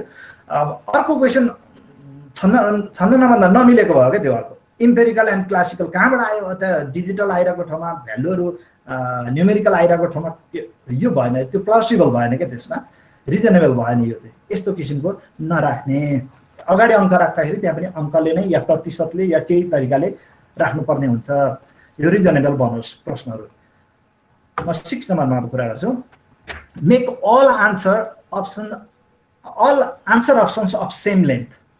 कुनै एउटा छोटो, कुनै उत्तर चाहिँ छोटो, कुनै चाहिँ अति लामा लामा होइन, एकै साइजका प्रश्न के अरे उत्तरहरू बन्न सकुन्। जस्तै एउटा उदाहरण, एउटै आधार र उही समानान्तर रेखाहरू बीच रहेका त्रिभुज र आयतको क्षेत्रफलको सम्बन्ध के हुन्छ? अब यहाँ यसका विकल्पहरू जस्तै यो तरिकाले राख्यो। त्रिभुजको क्षेत्रफल 1/2 आयतको क्षेत्रफल, आयतको क्षेत्रफल त्रिभुजको क्षेत्रफलसँग बराबर हुन्छ, आयतको क्षेत्रफलको दोब्बर हुन्छ, आयतको क्षेत्रफल त्रिभुजको क्षेत्रफलको आधा हुन्छ। यहाँ ए नम्बर चाहिँ एक टाइपले राखियो, अलिकति छोटो रूपमा राखियो। अरू बी सी डी अप्सनहरू तीनवटा जुन डिस्ट्र्याक्टरहरू छन् यो चाहिँ अलिक लामा लामा एक साइजका छन् भनौँ न। बी सी डी चाहिँ एक साइजको छ, ए चाहिँ अति छोटो छ भने, तर यसलाई के सबैलाई ए जस्तै बनाऊ, होइन भने बी सी डी जस्तै एलाई पनि बनाऊ। त्यसैले बनाउँदाखेरि सेम लेन्थको अप्सनहरू बनाउनु राम्रो मानिन्छ। यसरी बनाउनु, तपाईँहरूले एक्सर्साइज गर्दा अब बनाउँदा यसरी गर्ने होला। 7th number, avoid double negatives. प्रश्न बनाउँदाखेरि यो डबल नेगेटिभ राख्यो भने कन्फ्युजन हुन्छ, यो डबल नगर्ने। Which of the following relations is not the incorrect formula of CSA of cylinder. यो त मैले ठाडो प्रश्न मात्रै, यो फर्मुला मात्रै सोधेँ, यस्तो राखेँ एउटा इक्जाम्पलको लागि। Which of the following relation is not incorrect, double negative आयो क्या यसमा। यसलाई डबल नेगेटिभ भन्दा यो कन्फ्युजन हुन्छ। जहाँ पनि दुईवटा नेगेटिभ आउने बित्तिकै यो हामीलाई अलिकति सोच्न बाध्य हुन्छ, नेगेटिभ हुन्छ। अब मैले अप्सन त यहाँ राखेको छुइनँ, यो जस्ट प्रश्नमा मात्रै डिस्कस गर्न खोजेको हो। यही प्रश्नलाई यसरी सोद्धा भइहाल्यो नि ठाडै। Which of the following relations is the correct formula for CSF cylinder सोधे भइहाल्यो। यसरी राख्ने, सोझो तरिकाले नै राख्ने। हामीले प्रश्नमा अलमा ल्याउने होइन विद्यार्थीलाई, कि उत्तरमा सोच्न बाध्य होस् भन्ने मात्रै हो। 8 नम्बरको जस्तै यो mix of the order of the correct answers. यसमा हेर्नुहोस्, यी प्रश्नहरू 1 2 3 4 5 अब 12 नम्बरसम्मको राखेँ। यस्तै अब हाम्रो हामीले चाहिँ अब 10 सम्मको सोध्न लाग्दैछौँ। यहाँ मैले 12 सम्मको राखेँ। पहिलो 1 2 3 को उत्तरहरू ए नै ए छ, सबै ए छ। बी को सबै बी के अरे 4 5 6 नम्बरका प्रश्नहरू चाहिँ सबै बी नै बीबाट सेलेक्सन राइट आन्सर छ। सी को त्यस्तै 7 8 9 मा सी नै सी को छ। त्यो हुँदाखेरि अब तपाईँ यहाँ ठाडै गेस गर्न सक्नुहुन्छ कि अब विद्यार्थीले अलिकति मध्यम खालका वा स्लो लर्नरहरूले 10 11 12 लाई कुन आन्सर चुज गर्छन् भन्ने कुरा यो तपाईँ यतिकै गेस गर्न सक्नुहुन्छ। त्यसैले यो हामीले यसरी प्रश्न बनाउनु भनेको हाम्रो लागि सजिलोको लागि मात्रै बनाएको। कपी चेक गर्न सजिलो हुन्छ, अगाडिको 3वटालाई हेर्ने, पछाडिको 3मा ए बी सीमा हेर्दै जाने भने हामीले सजिलोको लागि बनायौँ। तर यो स्ट्यान्डर्ड वे होइन। प्रश्नका उत्तरहरूलाई सही विकल्पहरूमध्ये सही उत्तरलाई चाहिँ हामीले छासमिस पारेर राख्न सक्नुपर्छ, मिक्सअप गरेर राख्ने। यसमा जस्तो पनि विद्यार्थीले यो डीमा लगाउँछ क्या, यसमा अलिक स्लो लर्नरहरूले यो डीमा लगाउँछ। त्यसैले गर्दाखेरि उत्तरहरू छासमिस पारेर राख्ने। It is not in the mix. यो मैले पनि बताएँ। अब अर्को, keep the number of options consistent. Consistent भनेको कन्स्टेन्ट राख्नु। अप्सनहरू इक्वल नम्बर अफ अप्सन कतै चाहिँ 2टा अप्सन दिने, कतै 3वटा अप्सन दिने, कतै 4वटा अप्सन दिने, 4वटा दिएर एउटा सही अरू गलत गर्ने, त्यसरी होइन। त्यसलाई स्ट्यान्डर्ड मानिँदैन। जस्तै एउटा question, TSA of a triangular prism is 500 cm² and its LSA is 400 cm². What is the area of its base? One base भनेको रहेछ। अब यसका उत्तरहरू छन्, यहाँ 3वटा अप्सन दिएको छ। यसैको अब यसमा अर्को पनि प्रश्न मैले राखेँ। Which of the following surds is rationalising factor of this. यो मैले यहाँ राखेको प्रश्न एनइबीले नै तपाईहरु समक्ष ल्याएको, अनलाइनमा पनि राखेको यो प्रश्नपत्रबाटै मैले यो अब्जेक्टिभ जिकेर राखेको हुँ। यसमा चाहिँ ए बी सी डी 4वटा अप्सन दिएको छ। माथि आई नम्बरमा 3वटा अप्सन छ, डबल आईमा 4वटा अप्सन छ। यो यसलाई स्ट्यान्डर्ड मानिँदैन। त्यसैले एउटै राख्ने कि ती 3वटा राख्ने कि 4-4वटा राख्ने, तर 4वटालाई बढी स्तरीय मानिन्छ। हामी अहिले प्र्याक्टिस गरेको चाहिँ 4वटा बेटर छ। र यस्तो अप्सन लेख्दाखेरि पनि यो हाम्रो छलफलबाट के भयो तपाईँलाई मैले बताउनुपर्छ, एबिसिडी राख्ने कि सानो एबिसिडी राख्ने कि आइडबलआईमा राख्ने कि क्यापिटल आइडबलआईमा राख्ने कि यो विभिन्न छ। तर यसमा चाहिँ हामीले पनि विदेशको यो चलन हेरेर क्यापिटल अल्फाबेट एबिसिडी राख्ने भनेर निर्णय गरेका छौँ। 10th question, 10th norms, avoid ambiguous double meaning दिने क्वेसन आन्सरहरू डबल मिनिङ दिने नराख्ने। यो हो कि यो कस्तो, यो प्रश्नमै क्लियर भएन, वेल डिफाइन्ड भएन भन्ने कुरा त्यस्तो तरिका नराख्ने। जस्तै एउटा what is the area of a hemisphere when it's radius is x centimetre. हेमिस्फियरको एरिया सोध्नु भने विद्यार्थी कन्फ्युज हुन्छ त्यसमा, कुन एरिया सोधेको होला। कुनै कुनै त हामी साधारणतः अर्थ लगाउँछौँ। जस्तै भनौँ न कम्पाउन्ड इन्ट्रेस्टमा चाहिँ वाट इज द कम्पाउन्ड इन्ट्रेस्टमा what is the CI after 5 years भन्यो भने जेनरली त्यो एनुअल भनेर लगाउँछौँ। तर एरियाको केसमा चाहिँ हामीले स्पेसिफिक नै दिनुपर्ने हुन्छ। हेमिस्फियरको एरिया होइन कि टोटल सर्फेस एरिया राखिदिने कि चाहिँ कर सर्फेस एरिया भनेर स्पेसिफिक हुने, यसरी डबल मिनिङ आउने कन्फ्युजिङ टाइपको यस्तो प्रश्न निर्माण नगर्ने। यहाँ विद्यार्थी कन्फ्युज हुन्छ, whether it is CSA or TSA भनेर कन्फ्युज हुन्छ। त्यस्तै मसँग 13वटा छ अप्सन, यसमा बढी पनि हुनसक्छ। मैले खोजेको, मैले अनुभव गरेको, मैले पढेकोबाट मैले यो 13वटा नर्म्सहरू मैले यहाँ लेखिरहेको छु। No two correct answers in options, यो राखिनुहुन्न। दुईटा छुट्टै ठाउँमा 2टा करेक्ट आन्सरहरू नराख्ने। 2टा करेक्ट आन्सर गरे भनेर 2 नम्बर नदिने त्यस्तोमा। जस्तै यदि एउटा त्रिभुज र एउटा समानान्तर चतुर्भुज एउटै आधार र उही समानान्तर रेखाहरू बीच बनेका छन् भने त्रिभुज र समानान्तर चतुर्भुजको क्षेत्रफल बीचको अनुपात कति हुन्छ। यसमा ए नम्बर 1:1, 1:2, 2:1 र 1:2। हेर्नुहोस् बी र डी का अप्सनहरू सेम छन्। अब यसरी एउटै नराख्ने, उत्तर त्यही हो, तर पनि यसमा 2 पटक आयो, यस्तो राखिनुहुन्न। एउटा मात्रै करेक्ट राख्ने, अरू सबै डिस्ट्र्याक्टरहरू रङमा राख्नु पर्यो। 12 number, be cautious to use all of the above and none of the above. यो नराख्ने, यो भरि सके नराख्ने। यो माथिका सबै अर्थात् माथिका सबै होइनन्। अनि त्यसमा अलवेज, नेभर यस्ता शब्दहरू अल्टरनेटिभमा नराख्ने, सकेसम्म नराख्नु होला, यसलाई राम्रो मानिन। जस्तै यहाँ which of the following algebraic relations is correct भनेर यहाँ मैले एउटा इन्डेक्सको टपिकलाई राखिरहेको छु, इन्डेक्सको क्वेसनलाई। यसमा अन्तिम अप्सन छ नन अफ द एबोभ, यसरी नराख्नुहोस्, यो स्ट्यान्डर्ड मानिन्न। हुन त उत्तर अब यो यहाँ एउटा उत्तर माथि नै छ, तर यो तरिकाले नराख्ने यो अप्सन। 13th मा, be more specific for multiple but insufficient correct answer. यो कस्तो भयो भने अब जस्तै what are the factors of x power 4 minus y power 4, simple question मैले राखेँ यहाँ। यसको फ्याक्टर अप्सन यही प्रश्नमै यहाँ राखेको छ, x plus y, x minus y, x square plus y square, x4 minus y4। अब यो हेर्नुहोस् सबै मिल्ने किसिमका छन्, तर पनि अब सबभन्दा बढी कुन मिल्ने भन्ने कुरा आउँछ क्या त्यसमा चाहिँ। सबै मिल्ने हो भने सबभन्दा बढी कुन मिल्ने भन्ने आउँछ। अब त्यसमा स्पेसिफिक हुनु पर्यो। यसमा आई ओन्ली हो कि I N double I only हो कि, यो प्याटर्नले अब अप्सन दिनुपर्ने भयो। I double I triple I हो कि अल भयो। यसो गर्दाखेरि सकभर यस्तो क्वेसनहरू चाहिँ हामीले नबनाउने, स्पेसिफिक। अब यो इन्करेक्ट छैन प्रश्न, कुनै बुकमा मैले इन्डियन बुकहरूमा पनि यो देखेँ, उनीहरू त यसलाई यो सर्ट क्वेसनमा पनि उनीहरू त पहिलेदेखि नै सिबिएसई बोर्डले यो फलो गरेको छ, राखेको छ। यसको अप्सनहरू यो तरिका, यस्तो प्रश्न आयो भने जस्तै हेर्नु न आई डबल आई नै अप्सन जस्तो छ, यसबाट क्वेसन सोधिदिनु छ भने फेरि अर्को तरिकाले आउन सकिन्छ। आई मात्रै हो कि डबल आई चाहिँ करेक्ट हो कि ट्रिपल आई भन्न सकिन्छ। तर सकभर यस्तो नराख्ने, एउटा मात्रै स्पेसिफिक उत्तर भएको राख्नु चाहिँ स्तरीय मानिन्छ। हाम्रो स्तरीय प्रश्न निर्माण हामीले स्तरीय तरिकाले नै बनाउनु पर्ने भयो। यो भयो मेघराज सर, अब्जेक्टिभ क्वेसनहरू कसरी तयार पार्ने भन्ने बारेमा। अब हजुर, त्यो च्याटमा एउटा क्वेसन गर्नुभयो रहेछ साथीहरूले, यसो हेरिदिनु होला न, 1-2टा क्वेसनहरू छन्।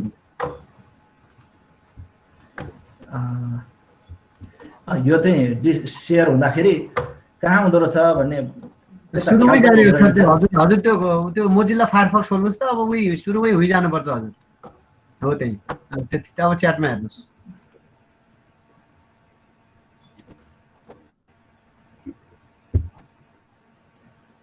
In C there is Q3, so B is correct. यहाँ कुन थियो, अब फेरि पछाडि आउन अलिक हुन्छ, यहाँ हुनसक्छ साथीहरूले जस्तै मेघराज सर लास्टतिरको साथीहरूले 78 77 को कुरा हो, माथिको केही छैन है। के भन्नु 77 को सी ल हजुर मेरो यहाँ च्याटमा आएको कुरा के यो 2017 सालको एससीबाट सुरु हुने यो प्याटर्न भन्ने एउटा आएको थियो हो। यहाँ मैले एउटा क्वेसन त्यो देखेँ सर भेटेँ हो सर।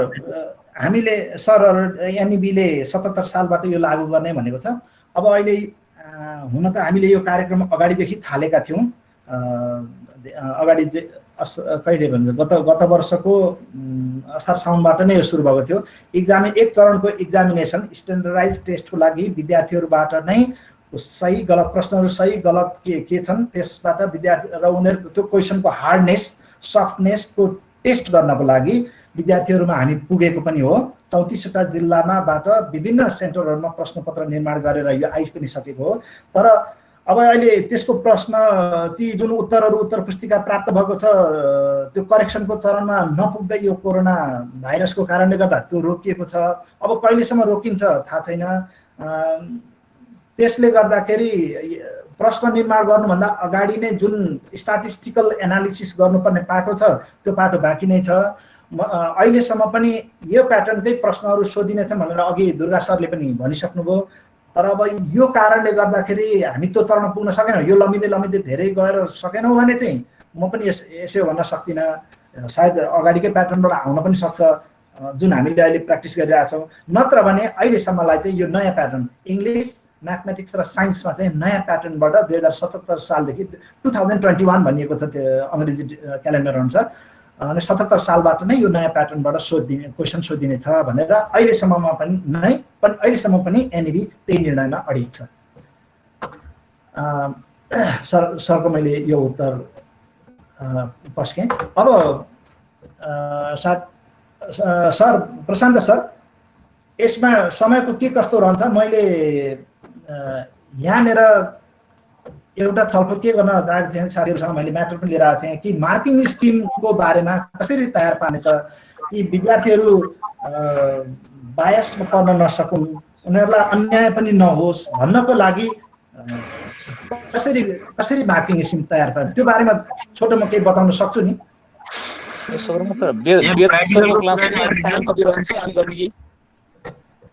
प्र्याक्टिकलको कुरा एउटा मैले तपाईँलाई बताउनै पर्ने कुरा यहाँ के रह्यो भने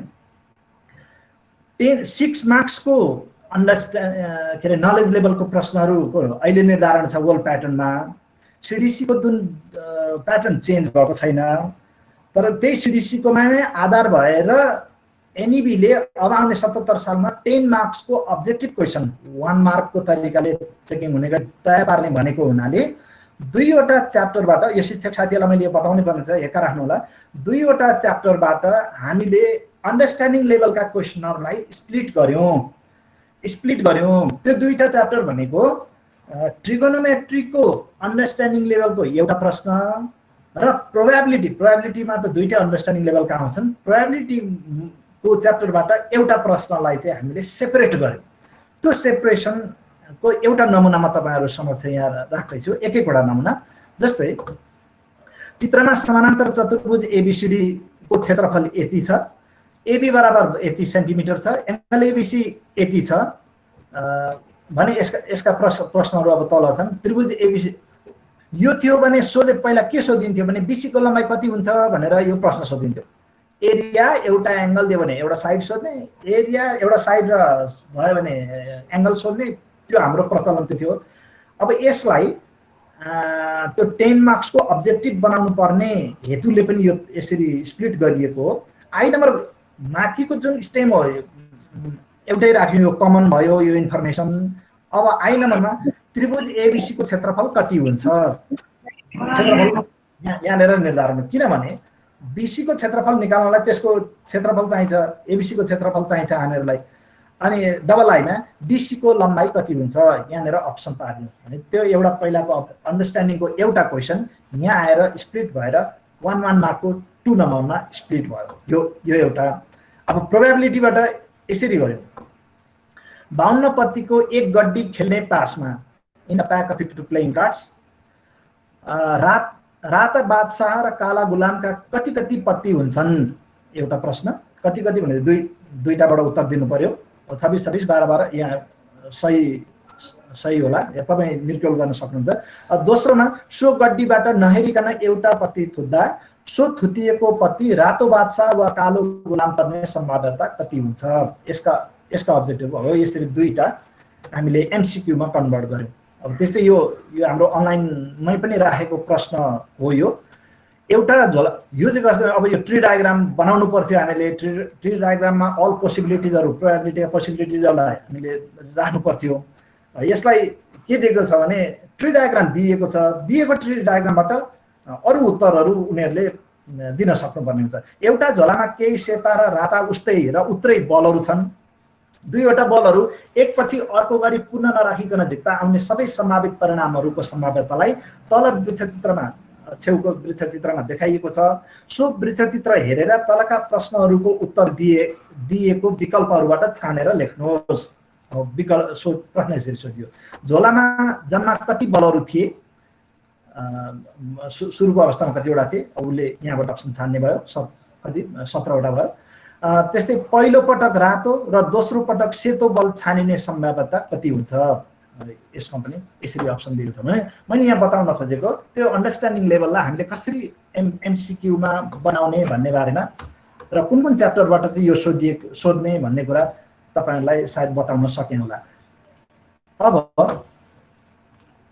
अर्को एउटा सायद म एउटा ल्याउँछु दुई तीनवटा मसँग छन् अझ तपाईहरुसँग त मलाई एउटा पहिलेदेखि खड्किरहेको त के छ भने हामी गणितमा के कसरी क्लासरुममा जान्छौं विद्यार्थीहरुले धेरै नै फन्डामेन्टल नलेज जुन बेसिक नलेज हो त्यसमा धेरै नै बिगारिरहेको छ अब अहिलेको एमसीक्यू बाट अन्डरस्ट्यान्डिङबाट त्यो आउला भन्ने हाम्रो अपेक्षा हो तर धेरै विद्यार्थीहरुले त्यो चरणमा चाहिँ बिगारिरहेका छन् ज्योमेट्रीमा तपाईको अल्जेब्रिक बेसिक नलेजमा अब फ्याक्टराइज गर्न नसक्ने अवस्था साधारण फ्याक्टराइज गर्न नसक्ने अवस्था कोणहरु नाप्दाखेरि हेर्नुहोस् एक्सपेरिमेन्टल भेरिफिकेसनमा कोणहरु तपाईको त्यो तलपट्टिको आधारमा जस्तै भनौं न ट्रायंगल एबीसी छ ए चाहिँ माथि भर्टेक्समा माथि राख्नु भयो भने बीसी लाई बेस बनाउनु भयो भने बी एंगल सबभन्दा सजिलोसँग उले नापेर एक्युरेट राखिरहेको छ सी एंगल नाप्दाखेरि मैले चित्रबाट त देखाउन सकिन कतिको ओरली कतिको बताउन सके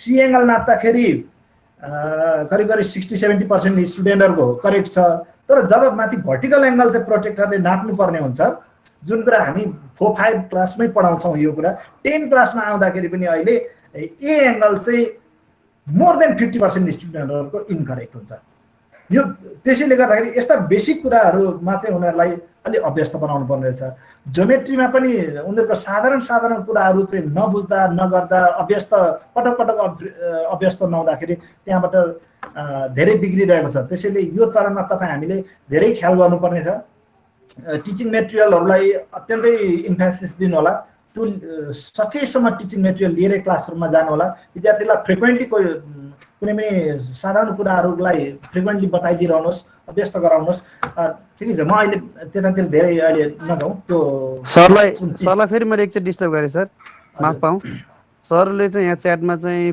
प्र्याक्टिकल म्याथमेटिक्समा प्र्याक्टिकलको किन नराखेको भन्ने गुनासो धेरै सरले च्याट बक्समा राख्नुहुन्छ त्यसको बारेमा अलिकति भनिदिनु होला सर यो तपाईको अति सान्दर्भिक प्रश्न हो अहिले तपाईसँग यो कति पनि सन्दर्भ मिल्यो भने अहिले म बिन फाउन्डेसनकै अफिसबाट तपाईहरुसँग जोडिरहेको छु सायद पृष्ठभूमिमा पनि केही देख्नुहुन्छ होला हुन त यो यतापट्टि बोर्ड केही देख्नुहुन्छ यो बिन फाउन्डेसन भनेको बी अ म्याथमेटिशियन भन्ने एउटा प्राइभेट लिमिटेड एउटा संस्था हो यसले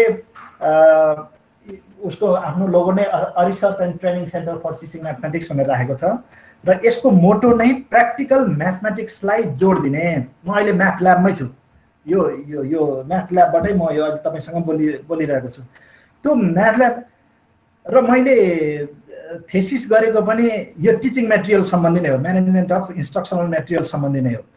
यो हामी म सरकारी स्कुल र निजी स्कुलहरूमा अलि सर अलिक लामो त जाने होइन, फेरि के कति समयलाई मलाई एकदम रिमाइन्ड गराउनु होला है। यो भइसक्यो त यो टपिक चाहिँ मलाई खुसी नै लाग्छ, यो प्रश्न सोधिदिने मान्छे जो सर मलाई धन्यवाद। मेरा सर अब यो हजुरले भन्नु हुने कुरा नै होइन, हामीले भनेको हुने कुरा होइन, यो कुरा सबैलाई गइरहेछ, म्याथका सबै टिचरबाट प्र्याक्टिस गर्न पनि गइरहेछ। अब यतालाई छोडेर अब हामी 9 बज्यो, सर थाक्नु पनि भयो होला। म यति चाहिँ उहाँ सरलाई 1 मिनेटमा चाहिँ भनिदिन्छु है त, सरले यो जिज्ञासा राखिहाल्नु भयो। जति साइन्सलाई हामी महत्त्व दिएर प्र्याक्टिकल चाहिन्छ भनेका छौँ, नेपाल सरकारले पनि म्याथमेटिक्सको हरेक स्कुलमा एउटा ल्याब सिर्जना गरोस्, एउटा ल्याब कोठा राखोस्, त्यसमा म्याथमेटिक्सका टिचिङ मेटेरियलहरू म्याथमेटिक्स सम्बन्धीका राखियोस्। कतिपय कुरा किन्नुपर्ने हुन्छ, धेरै कुरा त शिक्षक विद्यार्थीबाट नै निर्माण हुन्छन् र शिक्षकहरूलाई हामी मोटिभेट गर्न पाऊँ, नेपाल सरकारले पनि गरोस् कि यो सामानहरू लियो भने तपाईँ आफै नै तुलनात्मक रूपले हेर्नुहोस् न, टिचिङ मेटेरियल लिएर गएको टिचिङ र नलिकन गएको टिचिङमा अन्तर तपाईँ पाइहाल्नुहुन्छ, हरेक च्याप्टरमा पाइहाल्नुहुन्छ। त्यसले गर्दा त्यो लिएर किन नजाने? यो सामग्रीहरू बनाउन कहिले कन्जुसै गर्नु हुँदैन। अब अहिले तपाईँको यो अवसर यो अनलाइन सम्बन्धी जानुपर्ने भएको कारणले गर्दा पनि तपाईँ कम्प्युटर वर्कमा पनि यो मेटेरियलहरू तयार पार्नुहोस्। भिडियोहरू धेरै पाइन्छ, यसको अडियो भिडियो एनिमेटेड म्याथमेटिक्स सम्बन्धी जानुभयो भने पाउनुहुन्छ। तपाईँ एउटा सजिलोको लागि भन्छु, साइन्स र म्याथमेटिक्सको लागि के अरे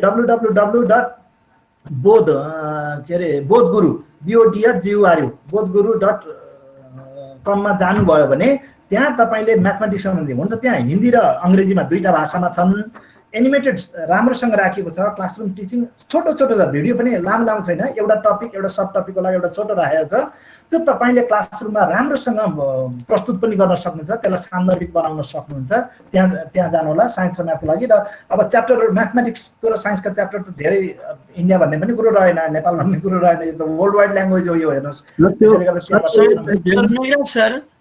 हजुर सर हामी हजुरलाई अब छुट्याउनको लागि अनुरोध गर्दछौँ सर। हाम्रो निर्धारित समय हजुरलाई 9 बजेसम्म हामीले विनियोजन गरेका थियौँ। अब साथीहरू पछाडि हामी फेरि जोडिन्छौँ वा जोडिन्नौँ प्रशान्त सर? होइन, अब वेद सरलाई हामी वेलकम गर्छौँ। वेद सरको प्रेजेन्टेसन पछाडि हामी क्लोजिङ गर्छौँ सर। साथीहरूलाई अब यति हामी सरलाई के अनुरोध गर्छौँ भने सरको सम्पर्क नम्बर र इमेल एड्रेस सम्पूर्ण सहभागी साथीहरूलाई दिइदिनको लागि अनुरोध गर्दछौँ। साथीहरूले आफ्ना क्वेरिजहरू पछि छुट्टै समयमा पनि सरसँग राखेर जिज्ञासा पुरा गर्न साथीहरू समयको पाबन्दी हाम्रो वेद सरले पनि अब तपाईँहरूले बताउनुहुन्छ, समयको पाबन्दी पनि हो, समय महत्त्वपूर्ण छ, बलवान पनि छ। मैले 4-5वटा टपिकहरू तपाईँहरूसँग पस्किन सक्छु कि भन्दै आएको थिएँ। ठिक छ, 1 घन्टाको बिचमा यति पनि तपाईँहरूसँग के कति राख्न सकेँ। तपाईँहरूसँग घनिष्ठता बढ्यो। गण्डकी प्रदेशसँग यो सांस्कृतिक क्षेत्रको राजधानी भन्छन्, गीतहरूको राजधानी हो, त्यो क्षेत्रमा तपाईँहरू त्यत्तिकै जिज्ञासु पनि हुनुहुन्छ। रामचन्द्र सरले त अझ बताउनु भएको थियो, ओहो यो मेरो क्षेत्रमा यस्तो यस्तो भन्नुभएको थियो र धेरै राम्रोसँग सफल तरिकाले पोखरामा कार्यक्रम हुन सक्यो। तपाईँहरू अत्यन्त उत्साही जिज्ञासु भएर कार्यक्रममा सफल हुन संलग्न हुनुभयो। त्यसले राम्रो हामीले फिडब्याक अहिले पनि पाइरहेका छौँ, सहयोग पनि पाइरहेका छौँ, एनबीले पाइरहेको छ। त्यसका लागि तपाईँहरू सम्पूर्ण शिक्षकहरू, म्याथमेटिक्स शिक्षक लगायत अन्य विभिन्न व्यक्तिहरूलाई पनि धेरै धेरै धन्यवाद दिन चाहन्छु। र अन्तिममा अब तपाईँहरूलाई के भन्नु र, तपाईँहरूको नजिकको मर्स्याङ्दी नजिक सलल बगिरहेको छ है, बाढीमा नारायण गोपाल र के अरे ज्ञानु राणाले गीत गाउँथे, बाढीमा आयो नि कान्छी मर्स्याङ्दी गङ्गा वारिए पिपल पारिबर, नमरी बाँचे कालोले साँचे फेरि भेटौँला भन्थे उनीहरू। र यसै अवसरमा मैना के अरे मैले त गीत बिर्सेको छु कि के हो, नदी लामो कर्णाली त मैना लामो जेठ, मरि गया यति होला बाँचे होला बेट। हस् त, धन्यवाद। हस्, thank you so much Meghraj sir, यहाँको यो सुन्दर प्रस्तुतिको लागि। हामी सरलाई आफ्नो त्यो प्रेजेन्टेसनलाई क्लोज गरिदिनको लागि पनि सादर अनुरोध गर्दछौँ। र अब हामी हाम्रा अर्का प्रशिक्षक डाक्टर वेद प्रसाद ढकाल सरलाई हार्दिक स्वागत गर्न चाहन्छौँ। आफ्नो प्रस्तुतिको लागि।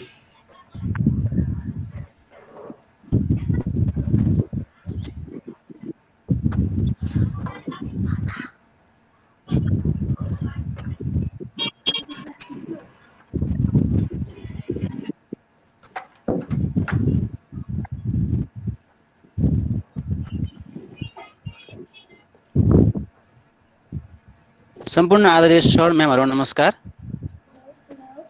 स्क्रिन देख्दै हुनुहुन्छ? यस सर, देखिएको छ सर। देखिएको छ सर।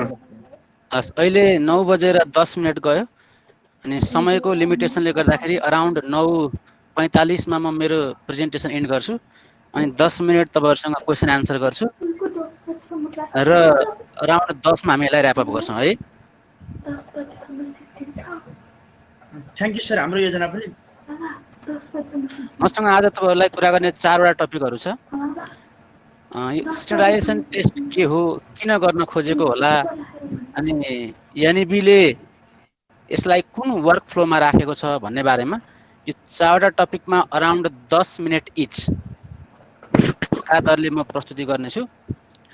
पहिलो चाहिँ के हो त यो भन्ने बारेमा, दोस्रो चाहिँ एनईबी को ग्रिड र ट्याक्सोनोमीलाई सर्टली डिस्क्राइब गर्छु। तेस्रो भनेको तपाईहरुले नलेज र अन्डरस्ट्यान्डिङ लेभलको आइटम कसरी लेख्ने भन्ने बारेमा, र चौथो चाहिँ के हो त यो एप्लिकेसन र हायर एबिलिटी भन्ने बारेमा। सामान्यतया टेस्टले चाहिँ विद्यार्थीहरुको अचिभमेन्ट या परफर्मेन्सलाई पर्सेन्टेजमा रेस्पोन्स गर्छ। यो चाहिँ उनीहरूले उत्तर दिएको कुराको पर्सेन्ट करेक्ट रेस्पोन्स हो। र यो टेस्टले धेरै विद्यार्थीहरूलाई कम्पेयर गर्न विभिन्न लिमिटेसनहरु छ, अप्ठ्यारा बाधा व्यवधानहरु छ, तैपनि हामी विद्यार्थीलाई तुलना गर्न चाहिँ सक्छौं। यदि हामीले टेस्ट लिएको आइटम चाहिँ आइडेन्टिकल छ भने, एउटालाई इंग्लिशको प्रश्न दिएर अर्कोलाई नेपालीको दिएर तुलना गर्ने त कुरै आएन, अनि एउटालाई अलि सजिलो प्रश्न दिएर अर्कोलाई गाह्रो दिएर तुलना गर्ने त कुरै आएन। त्यसैले यदि सेम लेभलका आइडेन्टिकल सेट अफ आइटम्सहरु छ भने हामी चाहिँ ओभर द स्टुडेन्ट्सलाई हामी कम्पेयर गर्न सक्छौं। र त्यसरी टेस्ट जब हामी कम्पेरिबल बनाउन खोज्छौं, कम्पेयर गर्न खोज्छौं, त्यहाँ दुईटा इन्डिकेटर्सहरु सारै इम्पोर्टेन्ट हुन्छ। एउटालाई हामी आइटम फ्यासिलिटी भन्छौं, अर्कोलाई हामी आइटम डिस्क्रिमिनेसन भन्छौं। के हो यो, म सानो एक्जाम्पल दिन्छु। मैले चाहिँ तपाईहरुलाई ओभरअल टेस्ट स्ट्यान्डर्डाइजेसन भित्र बसेर अनि तपाईहरुले 4 तहको आइटम अब कुन मिसनमा लेख्ने भन्ने बारेमा चर्चा गर्दैछु। उदाहरणलाई 1000 विद्यार्थीले 100 वटा प्रश्न भएको कुनै एउटा टेस्ट पेपरमा रेस्पोन्स गर्यो र ए भन्ने विद्यार्थीले 20 वटा आइटम मात्रै करेक्ट रेस्पोन्स गर्यो। यो 1 मार्क्स फर इच भनेर मान्नु होला। त्यसो भयो भने उसले 20 नम्बर ल्यायो, उसको मार्क्सलाई हामी 20% भन्छौं 100 मा 20 ल्याएकोले। स्टुडेन्ट बी भन्ने मान्छेले चाहिँ त्यो 100 वटा आइटममा 80 वटा करेक्ट गर्यो, उसो भए उसले 80 नम्बर ल्यायो, 80% भन्छौं 100 भएकोले। अब यो दुईटालाई तपाईले तुलना गर्न खोज्नु हो भने चाहिँ अभियसली तपाईले भन्नुहुन्छ स्टुडेन्ट बी को एबिलिटी चाहिँ हाई छ इन कम्पेरिजन टु ए। यसलाई हामी स्टुडेन्ट लेभल स्ट्याटिस्टिक्स भन्छौं। यसले विद्यार्थीको बारेमा तुलना गर्यो। तर स्ट्यान्डर्ड टेस्टमा त्यस्तो मात्रै हुँदैन, त्यहाँ आइटमको पनि कुरा हुन्छ। अब यसलाई अर्को तरिकाले हेरौं। आइटममा हेर्दाखेरि चाहिँ यही प्रश्न हो, 1000 विद्यार्थी हो, 100 वटा आइटम हो, 200 स्टुडेन्टले चाहिँ आइटम 1 करेक्टली रेस्पोन्स गर्यो। यो आइटम लेभल स्ट्याटिस्टिक्स हो। यहाँ आएपछि अघि माथि के थियो, स्टुडेन्ट लेभल स्ट्याटिस्टिक्स। अब यहाँ हामी आइटमको बारेमा छलफल हुन्छ। तल्लोमा आइटम 1 चाहिँ 200 जनाले करेक्ट रेस्पोन्स गर्यो भने त्यो आइटम 1 को फ्यासिलिटी चाहिँ 20% भयो, 1000 मा 200। र आइटम 2 भन्ने कुरा चाहिँ 800 जना विद्यार्थीले करेक्टली रेस्पोन्स गर्यो भने आइटम 2 को फ्यासिलिटी 80% भयो। अब यो दुईटा आइटमलाई तपाईले तुलना गर्न खोज्नु भयो भने आइटम 2 चाहिँ धेरै सजिलो देखियो, किनभने 800 जनाले करेक्ट गर्यो, अनि आइटम 1 चाहिँ अलिकति कठिन देखियो, किनभने 1000 मा जम्मा 200 ले मात्रै गर्यो हो। यसलाई पनि हामी तुलना गर्न सक्छौँ। यो दुवैलाई अहिलेसम्मको हाम्रो परम्परागत टेस्टले मर्ज गर्न सक्दैन, एउटै स्केलमा राख्नै सक्दैन। किनभने एकातिर आइटम लेभल स्ट्याटिस्टिक्स छ, अर्कोतिर स्टुडेन्ट लेभल स्ट्याटिस्टिक्स छ। एउटै स्केलमा राख्दा अघिको उदाहरणमा ए भन्ने विद्यार्थी अलि तल पर्छ, किनभने उसले जम्मा 20% नम्बर लिएर आएको छ। तर बी भन्ने विद्यार्थी अलि माथि जान्छ। यो माथि जानु भनेको एबिलिटी हाई हुनु हो,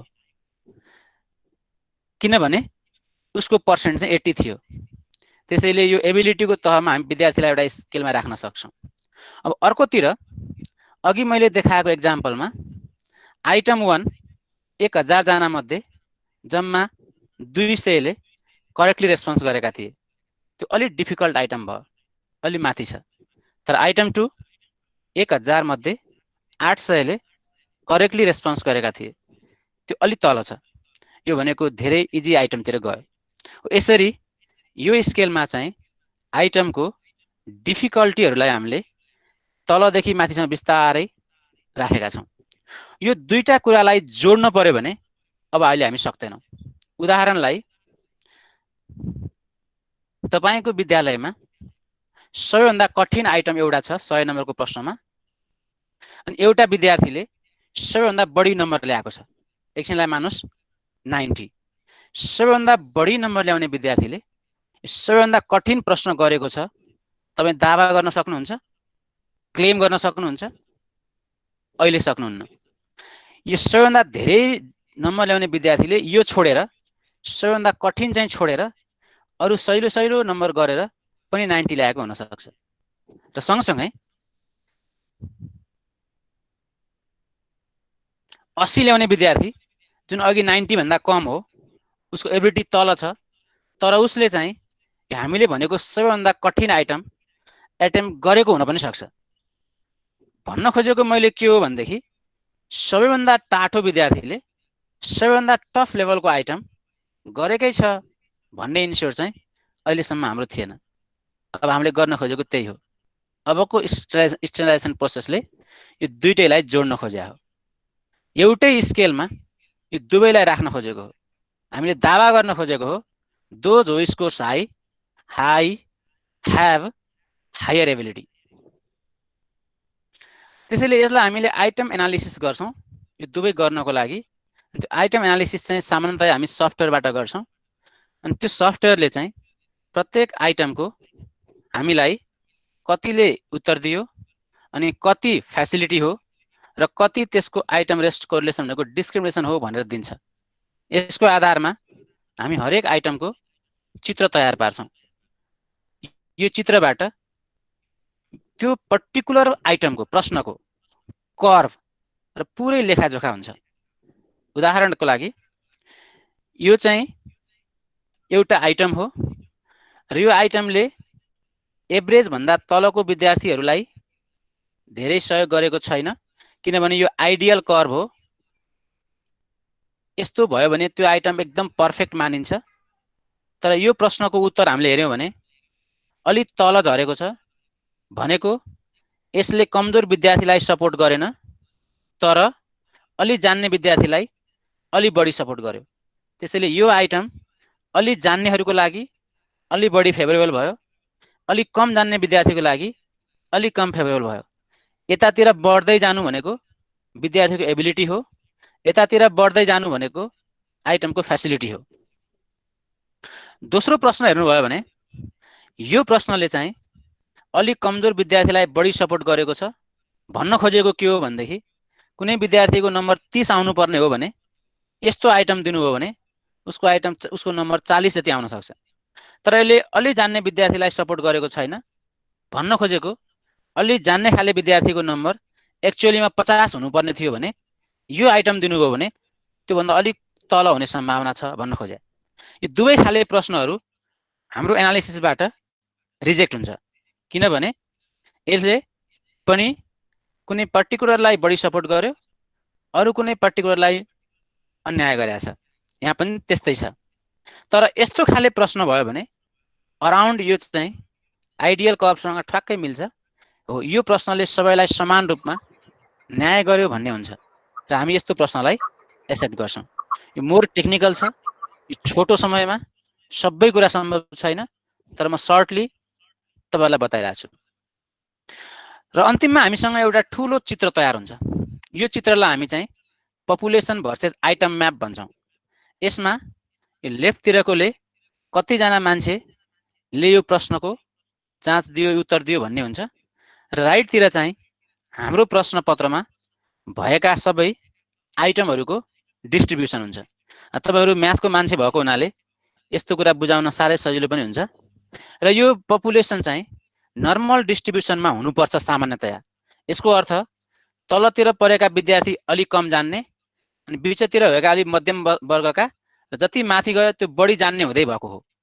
त्यसैले यो प्रश्नमा चाहिँ विद्यार्थीहरूको समूह नर्मल डिस्ट्रिब्युसनमै छ। यसको अर्थ हुन्छ यो विद्यार्थीको समूह राम्रो खाले र आइडियल समूह हो। किनभने थोरै मान्छेहरू अलि कमजोर तहका छन्, अलि धेरै मान्छेहरू अलि टफ लेभलका छन् र धेरै जसो विद्यार्थीहरू चाहिँ बिचमा छन् र यस्तै नै हुनपर्छ। अब राइटमा हेर्नुभयो भने यो प्रश्नलाई हामी यो प्रश्नपत्रलाई रिजेक्ट गर्छौँ। यो प्रश्नपत्र बिल्कुलै राम्रो छैन, किनभने यो प्रश्नपत्रले पर्टिकुलर मध्यम स्तरीय विद्यार्थीलाई मात्रै सपोर्ट गरेको छ। यो चाहिँ एउटा ठुलो भोज भतेरमा मिडिल लेभलका मान्छेलाई मात्रै खानेकुरा दिएको जस्तो हो। अलि बुढापाकाहरू आयो भने तिनलाई केही छैन, साना साना बच्चाहरू आयो भने तिनलाई पनि खानेकुरो केही छैन। र यस्तो चाहिँ प्रश्नपत्रले कहिल्यै गर्नु हुँदैन। कुनै पनि प्रश्नपत्रमा एकदम कमजोरका लागि पनि केही प्रश्नहरू हुनुपर्छ, एकदमै टाठाहरूका लागि पनि केही प्रश्न हुनुपर्छ, अनि मात्रै त्यस्तो प्रश्नलाई हामी स्ट्यान्डर्ड टेस्ट पेपर भन्न सक्छौँ। र एनालिसिस गर्दा यस्तो देखियो भने हामी यो प्रश्नपत्र पुरै रिजेक्ट गर्छौँ। त्यसैले यदि प्रश्नपत्र पनि तलदेखि माथिसम्म नै त्यो पनि नर्मल डिस्ट्रिब्युसन जस्तै गरी सेपमा बन्न गयो भने त्यस्तो प्रश्नपत्र हामी एक्सेप्ट गर्छौँ। अब मेरो दोस्रो पार्ट सुरु भयो। दोस्रो पार्टमा ग्रेड र ट्याक्सोनोमी के हो भन्ने बारेमा चर्चा गर्छु। यो धेरै सर्टली, किनभने तपाईँहरू यसमा धेरै पोख्त हुनुहुन्छ। अब पढाइरहेको मान्छे तपाईँहरू, क्वेसन बनाइरहेको मान्छे तपाईँहरू, यसमा हामीले केही भन्नै पर्दैन। तर पनि सामान्यतया गणित भनेपछि चारवटा कुरा हुँदो रहेछ। एउटा कन्टेक्स्ट, गणित हाम्रो जीवनबाट जन्मन्छ भन्छ यसले। दोस्रो, त्यो कन्टेक्स्टलाई गणितीय भाषामा रूपान्तरण गर्ने, म्याथमेटाइजेसन। भन्न खोजेको के हो भने म भात खान्छु, यो नेपाली सेन्टेन्स हो। आई इट राइस, यो इङ्ग्लिस सेन्टेन्स हो। यसैलाई तपाईँ गणितमा भन्नुहोस् त। भन्न आयो भनेदेखि अनि तपाईँलाई बल्ल यो स्किल आयो, नभए तपाईँलाई म्याथमेटाइज गर्न आएन। म भात खान्छु भन्ने कुरा मैले इङ्ग्लिसमा भन्न सकिनँ भने I am not the expert in English. मैले त्यसलाई चाइनिजमा भन्न सकेँ भने I am expert in Chinese. त्यसैले कुनै पनि तथ्य, फ्याक्ट्स, फिगर, फेनोमेनालाई गणितीय भाषामा भन्न सक्नु, रूपान्तरण गर्न सक्नु चाहिँ म्याथमेटाइजेसन हो। त्यसपछि जब कुनै पनि कुरा म्याथको भाषामा कन्भर्ट हुन्छ, त्यसपछि त्योसँग प्ले सुरु हुन्छ। त्यो प्ले भनेको क्यालकुलेसन, जुन अहिले हामीले हाम्रो स्कुलमा गराउँछौँ, हिसाब लेखाउँछौँ। एउटै हिसाब 20 चोटि लेख भन्छौँ। यो दुईवटा कुरामा ध्यान दिँदैनौँ। त्यो किन भयो, कसरी भयो, किन त्यो भाषामा लेखियो, त्यो कहाँबाट जन्मियो, हाम्रो समाजमा त्यसले कहाँ सम्बन्ध राख्छ, त्यो चर्चा गर्दैनौँ। खालि हामी क्यालकुलेसन गर, हिसाब गर, कण्ठ गर, प्र्याक्टिस गर, 100 चोटि गर, 200 चोटि गर भन्छौँ। त्यो चाहिँ क्यालकुलेसन हो। त्यस पछाडि हरेक गणितमा क्यालकुलेसन पछाडि एउटा अङ्क आउँछ जसलाई हामी एन्सर भन्छौँ। त्यो एन्सरको मिनिङ के हो, what does that answer represents for. अहिले मैले 4 भनेर भने तपाईँले के बुझ्नुभयो? अब म 4 मिनट बोल्छु भने हो कि 4 घन्टा कुरा गर्छु भने हो कि हामीहरू 4वटा स्लाइड छ भने हो? के बुझ्नुभयो तपाईँले? तपाईँले केही पनि बुझ्नुहुन्न जबसम्म मैले भन्दिनँ। किन तपाईँलाई के थाहा मैले के सोचेको छु? That doesn't make any sense. त्यसैले गणितमा आउने अङ्कको पनि यदि व्याख्या भएन भने त्यो पढाउनु नपढाउनु एउटै हो। तपाईँहरूले 3 इडियट्स फिल्म हेर्नुभएको होला। त्यहाँ एकचोटि एकदम नबुझ्ने खाले कोडिङ लेखेर यसको अर्थ के हो भनेर सोधेको थियो। हो त्यस्तै हो। यदि मिनिङ भएन भने गणित पनि त्यस्तै हो। त्यसैले गणितमा चारवटा कुरा हुनुपर्छ र यसलाई सँगै जोड्नुपर्छ भन्ने चाहिँ यसको उद्देश्य हो। यही सोचेर होला संसारका ठुला ठुला टेस्टहरूले जुन नेपालमा अहिले तपाईँले यसई सुन्दै हुनुहुन्छ, नेपालमा तपाईँले नासा सुन्नु भएको छ होला, सुन्नु भएको छैन भने आज म त्यसमा भन्दिनँ किनभने समय छैन। संसारमा ठुला ठुला टेस्ट हुन्छन्, ती टेस्टले पनि गणितलाई कम्पिटेन्सीमा मेजर गर्नु पर्यो भने चारवटै बुदाहरूको प्रयोग गरेका छन्। त्यही भएर होला सायद हाम्रो सिडिसीले पनि गणितको लर्निङ कम्पिटेन्सीलाई चारवटा भागमा मेजर गरौँ भनेको छ, जसलाई उसले नलेज, कम्प्रिहेन्सन, एप्लिकेसन र हायर एबिलिटी भनेको छ, जुन तपाईँहरूलाई राम्रोसँग थाहा छ। हुन त यसलाई मेजर गर्ने थुप्रै थ्योरीहरू छन्, जसमध्ये ब्लुम्स पनि एउटा हो। तर हामीले अहिले एससीमा गर्न खोजेको चाहिँ 6वटा knowledge, 6 number, 34 number understanding, 40 number application र 20 नम्बर हायर एबिलिटी भनेका छौँ, जुन तपाईँलाई कण्ठ नै छ। तर अब यहाँनिर गर्न खोजेको चाहिँ उसले 10वटा एमसिक्यू प्रश्न दिन्छु भनेको छ। अहिलेसम्म त्यस्तो थिएन। त्यो 10वटामा 6वटा त यहाँबाट गइ नै हाल्यो, जुन पहिला 1 नम्बरमा आउँथ्यो। अब उसलाई थप 4 नम्बर चाहियो। त्यो थप 4 नम्बरको लागि चाहिँ अहिलेसम्म आउने गरेको जुन 2 नम्बरका प्रश्न थिए 17वटा, त्यसमध्ये 2टालाई चाहिँ एमसिक्यू बनाउने भनेको छ। अनि बाँकी रहेको 15वटा जस्ताको तस्तै 2 नम्बरका दरले सर्ट क्वेसन अनि टोटल 30 अनि लङमा 40 तपाईँलाई थाहा छँदैछ, अर्को लङमा 20 तपाईँलाई थाहा छँदैछ। यसरी बनाउने भनेको छ। यसको ग्रिड स्वयं तपाईँहरूसँग छ, यसको बारेमा मैले चर्चा गर्दिनँ किन तपाईँ नै यसको एक्सपर्ट हो। तर पुरानो र नयाँ के छ त फरक म सर्टली देखाउँछु। यो 4वटा चाहिँ पुरानो मोडल हो, जसमा 1मा के आउँथ्यो, 2मा के आउँथ्यो, 3मा के आउँथ्यो, 4मा कुन प्रश्न आउँथ्यो, 5मा कुन आउँछ, 37मा कुन आउँछ, तपाईँलाई पुरै हुबहु कण्ठ छ। अब के हुन्छ? स्क्रिन 1 शेयर 2 3 भएको 4 छैन नि सर। मैले तपाईँहरुबाट आवाज सुने स्क्रिन शेयर नभएको भनेर एकछिनलाई होल्ड देखिएछ गरेँ। भएको छ सर, भएको छ सर। देखिएछ सर हाम्रो त। आएको छ सर, आएको छ, स्क्रिन आएको छ, देखिएछ सर आएको छ स्क्रिन, उहाँकोमा समस्या होला आज। दुईटामा एउटैमा चाहिँ क्लिक गर्यो भने यो सबै देखिन्छ। दुईटा छ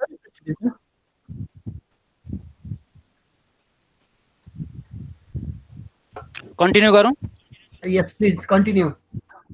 ओके, अब के हुन्छ? यहाँनिर सोचे अनुसार 1 2 3 4 5 6 7 8 सम्म एमसिक्यू प्रश्न आउँछ, जसमध्ये यो 6वटा भयो। यो 6वटा लगातार यहाँसम्म बस्छ। अनि बाँकी रह्यो 7 नम्बर र 8 नम्बर। यो चाहिँ कन्टेन्टको म्यापिङको हिसाबले अर्थमेटिक सोधियो, मेन्सुरेसन सोधियो, अल्जेब्रा सोधियो, ज्योमेट्री सोधियो, स्टार्ट सोधियो। के बाँकी रह्यो त भनेर खोज्दाखेरि ट्रिगोनोमेट्री र प्रोबेबिलिटी बाँकी रह्यो। त्यसैले सुरुमा भनेको अहिलेसम्म आउने 2 नम्बरका जुन 17वटा प्रश्नहरू थिए ग्रुप बीमा, त्यसमध्ये यो 9A र 10A लाई तानेर 7 र 8 बनाइयो। त्यसो बनेपछि यो एमसिक्यूमा सबै कन्टेन्ट पनि कभरेज भयो अनि 10वटा पनि पुग्यो।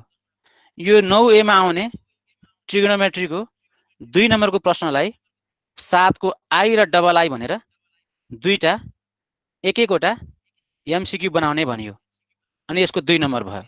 अनि 10A मा आउने जुन प्रोबेबिलिटीको प्रश्न थियो, पहिला 2 नम्बरमा आउँथ्यो ग्रुप बी मा, अबदेखि चाहिँ 8A 8I र 8 डबल आई गरेर यो 2 नम्बरलाई यहाँ राख्ने भनियो।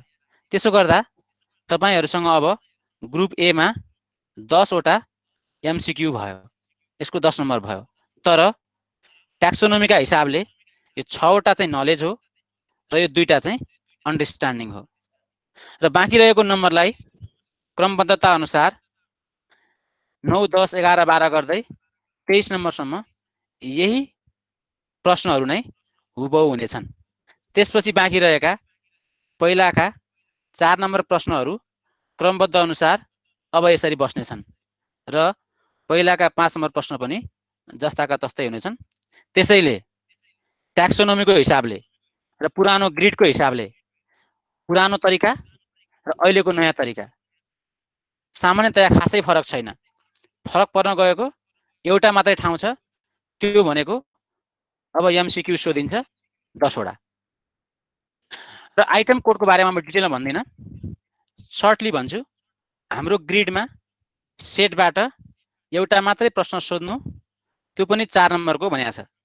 त्यही भएर अब सेट सम्बन्धी प्रश्न भन्दा पहिलो र दोस्रो यो दुवै समूहबाट एप्लिकेसन लेभलको प्रश्नहरू ब्याङ्किङ हुन्छ र कोड दिँदाखेरि जो सुस्कैले पनि सजिलैसँग बुझुन् भनेर हामीहरूले 1 2 3 4 5 6 7 8 गरेर कोड दियौँ। तर सेट समूहको लागि चाहिँ यसको अर्थ भएन, 2 को पनि अर्थ भएन, 4 को पनि अर्थ भएन, 5 6 र 8 को पनि अर्थ भएन। त्यही भएर 3 र 7 मात्रै लेखेका हौँ। त्यसो भएपछि तपाईहरुले कोड बिर्सनु भयो भने पनि पछि सम्झन सक्नुहुन्छ। 3 नम्बर कोड भनेको के हो भनेर तपाईले बिर्सनु भयो भने सीडीसीले पब्लिश गरेको यो स्ट्रक्चरमा फटाफट नम्बर भर्नुभयो भने 3 के हो तपाईलाई थाहा भइहाल्छ। यसैगरी अङ्कगणितमा पनि सबै समूहबाट प्रश्न सोध्नु भन्या हुनाले हामीले चाहिँ कोड दिँदा लगातार अङ्क भर्यौं 13 14 15 16 गरेर, किनभने यसमा हरेक सेलबाट कम्तीमा 2 प्रश्न सोध्ने भएको हुनाले सबैबाट नलेज अन्डरस्ट्यान्डिङ एप्लिकेसन यहाँ चाहिँ आइटम बनाउनु पर्ने भयो भनेर यसरी कोड दियौं। त्यसैले यो कोड चाहिँ तपाईहरु जो कसैले पनि भेरी सर्टली सम्झन सक्नुहुन्छ। सम्झनु भएन भने सीडीसी को यो पाना पल्टाउनुस्, फटाफट नम्बर दिन थाल्नुस्। अब म तेस्रोमा गएँ। तेस्रो भनेको आइटम कसरी लेख्ने, त्यो पनि नलेज र अन्डरस्ट्यान्डिङको अनि एप्लिकेसन र याचेको। अब यो मेरो तेस्रो चौथो सुरु गर्नुभन्दा अगाडि गन्तीका हिसाबले म तपाईहरुको 3टा प्रश्न छ भने सुन्न चाहन्छु। It's over to you.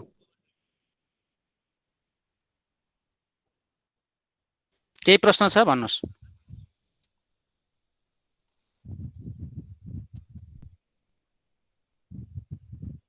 च्याटमा लेख्न सक्नुहुन्छ। सर मैले मौखिक रूपमै राखेँ। अहिले सरले जुन एमसीक्यू भन्नुभयो अब यो 2077 बाट अब यो चाहिँ हाम्रो तपाईहरुले अब के छ भने सबै आन्सर हामी दिन सक्दैनौँ। हेर्नु हामी एक्सटर्नल एजेन्सी हो। तपाईले मलाई बोलाउनु भयो, मैले जानेको कुरा भन्दिए। आजभोलि यो हरेक संघ संस्थाहरुको आफ्नो वर्किङ फ्लो स्ट्रक्चर उहाँले भन्दा 2021 भन्नु भएको छ, तर what happens I don't know.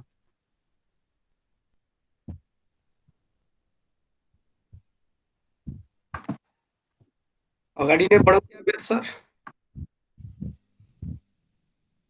2 जना बोल्नुभयो, अब थप 1 जना बोल्न पाउनुहुन्छ। केही छ भने प्लिज। सर नमस्कार सर। हजुर। सर यो हाम्रो हायर एबिलिटी क्वेसन भनेर अब राख्न लागेको बेलामा विद्यार्थीहरु तर्साउने र अहिले टिचर म्याथ टिचरहरु तर्सिरहेको अवस्था छ। यो खास ठ्याक्कै के हो भनेर अलिकति अघि हाम्रो अधिकारी सरले अलिकति पार्न कोसिस गर्नुभयो। त्यसमा थोरै अझ क्लियर हुन चाहन्छु सर। यो हायर एबिलिटी क्वेसन भनेर अब कहिले रिपिट नभएको बुकमा नभएको क्वेसन सोध्ने भनेर म्याथमेटिक्सले के गर्नु सर सर मैले रोके तपाईलाई। मेरो प्रस्तुति भन्दा अगाडि नै तपाईले प्रश्न सोध्नुभयो। मैले यो आइटम कसरी लेख्ने भन्ने बारेमा भनेकै छैन। ए सरी सर, त्यसो भए ल म तपाईको प्रश्नलाई थप यस सर जाउँ अगाडि जाउँ। टाइमले पनि हामीलाई अलि पेलिरहेछ। हस्, तर म मेरो टाइममा धेरै स्टिक छु है। हुन्छ सर अगाडि जाउँ। हस्, okay thank you.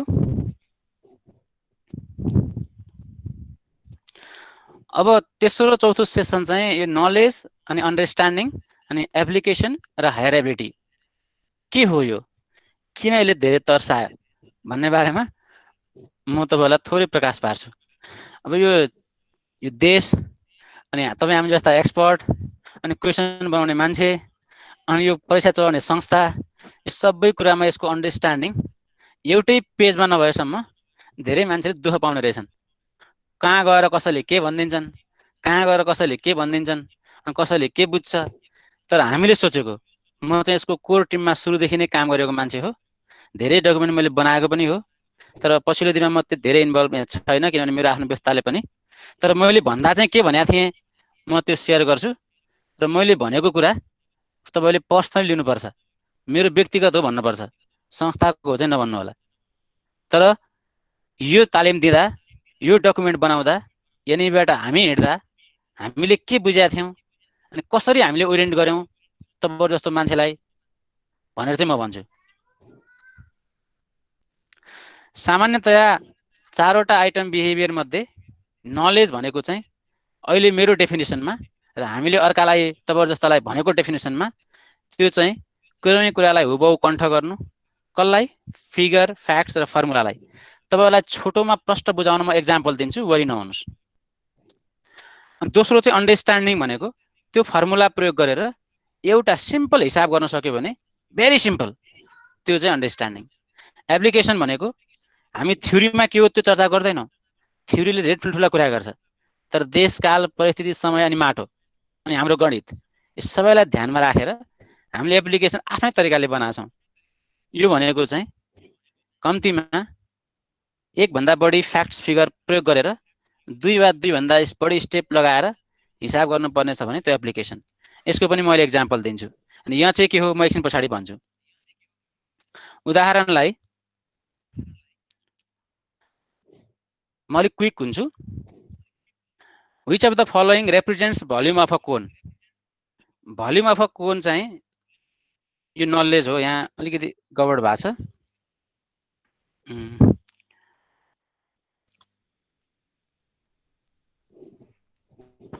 Which of the following represents the volume of a cone? कुन चाहिँले भोल्युम बुझाउँछ भन्ने बारेमा फर्मुला विद्यार्थीले कक्षामा पढेका हुन्छन्, घोकेका पनि हुन्छन्, तिनीलाई यो कण्ठ पनि हुन्छ किनभने तपाईहरुले कण्ठ गराइदिनुहुन्छ। हो त्यस्तो कण्ठ गरेका कुरा हुबहु विदाउट एनी डिफरेन्स, कुनैमा पाई आर लेख्नु होला, कुनैमा 1/3 पाई स्क्वायर लेख्नु होला, तर उले सुनेको देखेको हुनु पर्यो। जे पाए त्यही लेख्न चाहिँ भएन। किताबमा प्रयोग भएका 4-5 वटा फर्मुलाहरू जसमध्ये एउटा राइट अरु रङ त्यसरी राख्नुभयो भने यो नलेज भयो। तपाईले यसलाई तोडमोड धेरै गर्न पाउनुहुन्न। तपाईले प्रयोग गरेका सबै डिस्ट्र्याक्टर किताबबाटै हुनुपर्छ, उले देखेको हुनुपर्छ, पहिला उलाई पढाइएको हुनुपर्छ र एउटा राइट हुनुपर्छ, त्यो नलेज हो, त्यो 1 नम्बर भयो। तर त्यही प्रश्नलाई which of the formula is used to measure the volume of object given below, यस्तो खाले अब्जेक्टको भोल्युम कुन फर्मुला नाप्छ भनेर सोध्नुभयो भने अब त्यो 2 नम्बर भयो। See the difference. प्रश्न एउटै हो, अघि हुबहु किताबमा पाउँथ्यो, अहिले हुबहु किताबमा पाउँदैन। यो चित्र हुबहु किताबमा नहुन सक्छ, यो चित्र सोल्यो भनेर बुझ्न पर्छ। हो त्यति बुझे बाबत 2 नम्बर पायो। तपाईले 2 नम्बर ल्याउन 5 लाइनको हिसाब गर्नुपर्छ नठान्नुस्, यो तपाई हामीले बढाएको कम्प्लेक्सिटी हो। गणित तपाईले 10 वर्ष पढाएर फ्रीली जान्ने भएको हो। पहिलो दिन कक्षामा पढाउन जाँदा कति गाह्रो भएको थियो तपाई आफै सोच्नुस्। त्यसैले विद्यार्थीको पक्षबाट हेर्ने हो भने this is very complete and tough understanding if someone can articulate the formula to measure the volume of such real objects. यसरी हेर्नुस्, यसरी हेर्नुभयो भने अनि गणित बल्ल सजिलो अनि रमाइलो हुन्छ। सो यति लेखे बापत 2 नम्बर दिनुपर्छ भनेको छ हामीले। 2 नम्बर त्यत्रो ठुलो नम्बर होइन। मास्टर डिग्री पढ्दा तपाईहरुले पढ्नु भएको छ, हुबहु मास्टर लेखाएको थ्योरम कण्ठ गरेर तपाईको 91 नम्बर आउँछ। हो त्यस्तै हो यो पनि। त्यसैले यस्तो भयो भने अन्डरस्ट्यान्डिङ भनेको छौं हामीले। अर्को एक्जाम्पल हेर्नुस्, यो वस्तु जसमा पाईको भ्यालु यति प्रयोग गर्नु र यसको भोल्युम निकाल्नु भनेको छौं। यो आजभोलि 1 मा पनि आउन सक्छ, तर हामीले यसलाई 2 नम्बर रेकमेन्ड गरेका छौं किनभने यहाँ उसले फर्मुला प्रयोग गरेर हिसाब गर्नुपर्छ। त्यति नै ठुलो बहादुरी हो। उले यो वस्तुको भोल्युम को फर्मुला र त्यो फर्मुलालाई यो नम्बरबाट आर्टिकुलेट गर्न सक्यो भने द्याट्स आउटस्ट्यान्डिङ। तर याद गर्नुस्, यदि फेरि यो भोल्युम निकाल्नलाई तपाईले यहाँ स्लेन्ट हाइट नदिएको भए झन् राम्रो, हामी त्यति भन्छौं। भोल्युम निकाल्न एक्चुअल हाइट चाहिन्छ, एक्चुअल हाइटै दिनुस्, धेरै बाङ्गो टिङ्गो नबनाउनुस् किनभने यो जम्मा 2 नम्बर हो। धेरै ठुलो नम्बर होइन। 2 नम्बरलाई टफली नहेर्नुहोस्, हामीले यस्तो भनेका छौँ। अर्को एक्जाम्पल हेर्नुहोस्। अब यो धेरै हामी चाहिँ तालिममा चाहिँ मोर प्र्याक्टिकल हुन्थ्यौँ, किनभने त्यहाँ हामीसँग 2 दिन समय हुन्थ्यो। आज जम्मा 40 मिनट छ। सबै तपाईँले आशा पनि नगर्नुहोस्। यस्तो बेलामा चाहिँ हामीले अन्डरस्ट्यान्डिङ भनेका छौँ। अब म डिटेलमा कुरा गर्दिनँ, मसँग थुप्रै एक्जाम्पलहरू छ अल्जेब्राको, यो आज सम्भव छैन सबै चर्चा गर्न। समय 36 भइसक्यो, त्यसैले अब म हायर एबिलिटीमा जान्छु र एप्लिकेसनमा। यो भने चाहिँ हामीले गणितलाई जीवनसँग जोड्नु भने हो। दुईटा कुरा प्रष्ट हुनुपर्छ, गणित प्लस जीवन। तर गाह्रो होइन। तपाईहरु धेरैले चाहिँ गाह्रो खतरा बनाउनु भन्न थाल्नु हो, टोटली रङ। हायर एबिलिटी भनेको भेरी सिम्पल, यति सिम्पल तपाईले सोचे भन्दा पनि बढी सिम्पल, तर जीवनसँग त्यसको सम्बन्ध भने हो। त्यसैले यहाँ चाहिँ भनेको गणित र जीवन जोड्नु भने हो, स्कुल र घर जोड्नु भने हो, त्यस्तो खाले क्वेशन बनाउनु भने हो, टफ बनाउनु भने होइन, गाह्रो बनाउनु भने होइन। यसको लागि थुप्रै नियमहरू छ, थुप्रै संस्थाहरूले काम गरेका छ, ठुलठुला इन्टरनेसनल अर्गनाइजेसनहरू छ। We cannot go today there. त्यसैले लेभल 1 जसलाई हामीले नलेज भन्छौँ, it's very simple reproduction. Level 2 little process, level 3 objective reasoning र लेभल 4 एक्सटेन्डेड थिङ्किङ। गणितलाई जीवनसँग जोडोस्, मिनिङ निकालोस् भने हो। अब यसको डिटेलमा आज जान भ्याइन्न, यही कुरालाई मैले सर्टली भने। अब एक्जाम्पल देखाउँछु र एउटा कुरा फोकस गर्छु। यहाँ चाहिँ भनेको गणित र जीवन, यति चाहिँ नबिर्सनु होला। अब गणित कहाँबाट ल्याउने, यस्तो प्रश्न कहाँबाट खोज्ने, कहाँ जाने जीवनबाट गणितको प्रश्न ल्याउनलाई? सधैँ किताबको पाना पल्टाएर गणित पढाउन सुरु गरेको मान्छे हामी, किताबै नपल्टाए गणित कसरी पढाउने भनेर अचम्म लाग्न सक्ला। र त्यही नै यहाँ चाहिँ हो। यदि यहाँ चाहिँको प्रश्न पढाउनु छ भने तपाईले कक्षामा गएर किताबको पाना पल्टाउन पाउनुहुन्न। एउटा केस, एउटा घटना, एउटा विषयवस्तु ल्याएर अनि पाना पल्टाउनु पर्छ। पहिला किताब होइन, पहिला घटना अध्ययन हुनुपर्छ। त्यसैले त्यस्ता थुप्रै ठाउँहरू छन् भन्न खोजेको। उदाहरणलाई एउटा सानो एक्जाम्पल दिन चाहन्छु। के हो यहाँ चाहिँ भन्नलाई, मलाई यो साह्रै मन परेको प्रश्न हो। एउटा प्रश्न छ यहाँ, there are about 3 crore people in Nepal, about how many school teachers are there. यसको उत्तर तपाईहरु सबैले अनिवार्य, यो चाहिँ हुइप हो, आफ्नो कपीमा या वरिपरि नोटमा लेख्नुहोस्। म तपाईहरु मध्ये 3 जनालाई एन्सर कति आयो भनेर सोध्छु। एन्सर लेख्नै पर्छ। त्यसको सम्भावना चाहिँ यो प्रश्नै गलत छ पनि हुन सक्छ है। फेरि तपाईले त्यो एन्सर लेख्न सक्नुहुन्छ, तर you must have your answer, you must have. ल 3 जनाले तपाईहरु मध्ये एटलिस्ट च्याटमा यसको एन्सर लेख्नुहोस् त।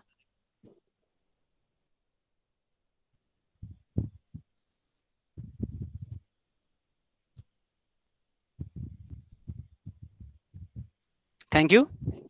एकजनाले लेख्नु भएको छ 1 लाख भनेर, अर्कोले 4.5 लाख, अर्कोले 20,000। थ्याङ्क यू, मलाई पुग्यो।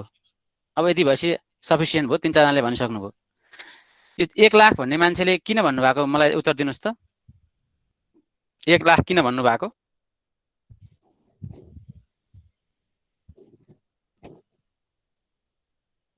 तपाईहरु आवाज बोल्नुहोस्, आफ्नो माइक भन्ने प्लिज। म्युटमा कमल हुनुहुन्छ। दास 4.5 लाख किन भन्नुभयो, उत्तर दिनुहोस्। कपिल लामछाने 20,000 किन भन्नुभयो, उत्तर दिनुहोस्। ओके, तपाईहरुको उत्तर आएन। थ्याङ्क यू सबैजनालाई, धेरै धेरै धन्यवाद। सबैजनाको आउटस्ट्यान्डिङ एन्सर, सबैले फुलमा फुल मार्क्स पाउनुभयो। सागर दाजीले 10 लाख 50,000 भन्नुभयो, सबैको एन्सर पर्फेक्टली राइट छ। तर मलाई एकजनाको एन्सर सुन्न मन छ। सागर दालजी, तपाईले 10 लाख 50,000 किन भन्नुभएको? प्लिज। Thank you sir. म भन्छु सर, अहिले नेपालमा 35,000 स्कुल छन् सरकारी र प्राइभेट गरेर। एउटा स्कुलमा एभरेज 30 जना राख्यौँ भने त्यो अनुसार निकाल्दाखेरि 10,50,000 आयो सर। आउटस्ट्यान्डिङ एन्सर, तपाईले फुल मार्क्स पाउनुभयो। थ्याङ्क यू, ताली बजाइदिउँ। Thank you so much sir.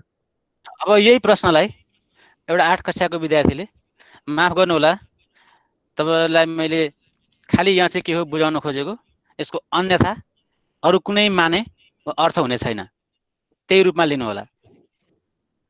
एउटा विद्यार्थीले कसरी उत्तर दियो म तपाईँलाई देखाउँदैछु। 8 कक्षाको नेपालको उदयपुरको उसले साइज अफ पपुलेसनलाई पी लेख्यो किनभने 3 करोड जनसङ्ख्या भनेको छ। अनि how long do you go to स्कुललाई उसले टी लेखेर 12 वर्ष स्कुल जान्छ भनेर लेख्यो। कति वर्ष मान्छे बाँच्दछ यन भनेर 80 वर्ष लेख्यो एभरेजमा। विद्यार्थी कतिजना हुन्छन् एउटा कक्षामा उसले 25 लेख्यो। यो उसको म्याथमेटिक्स हो। It is totally right.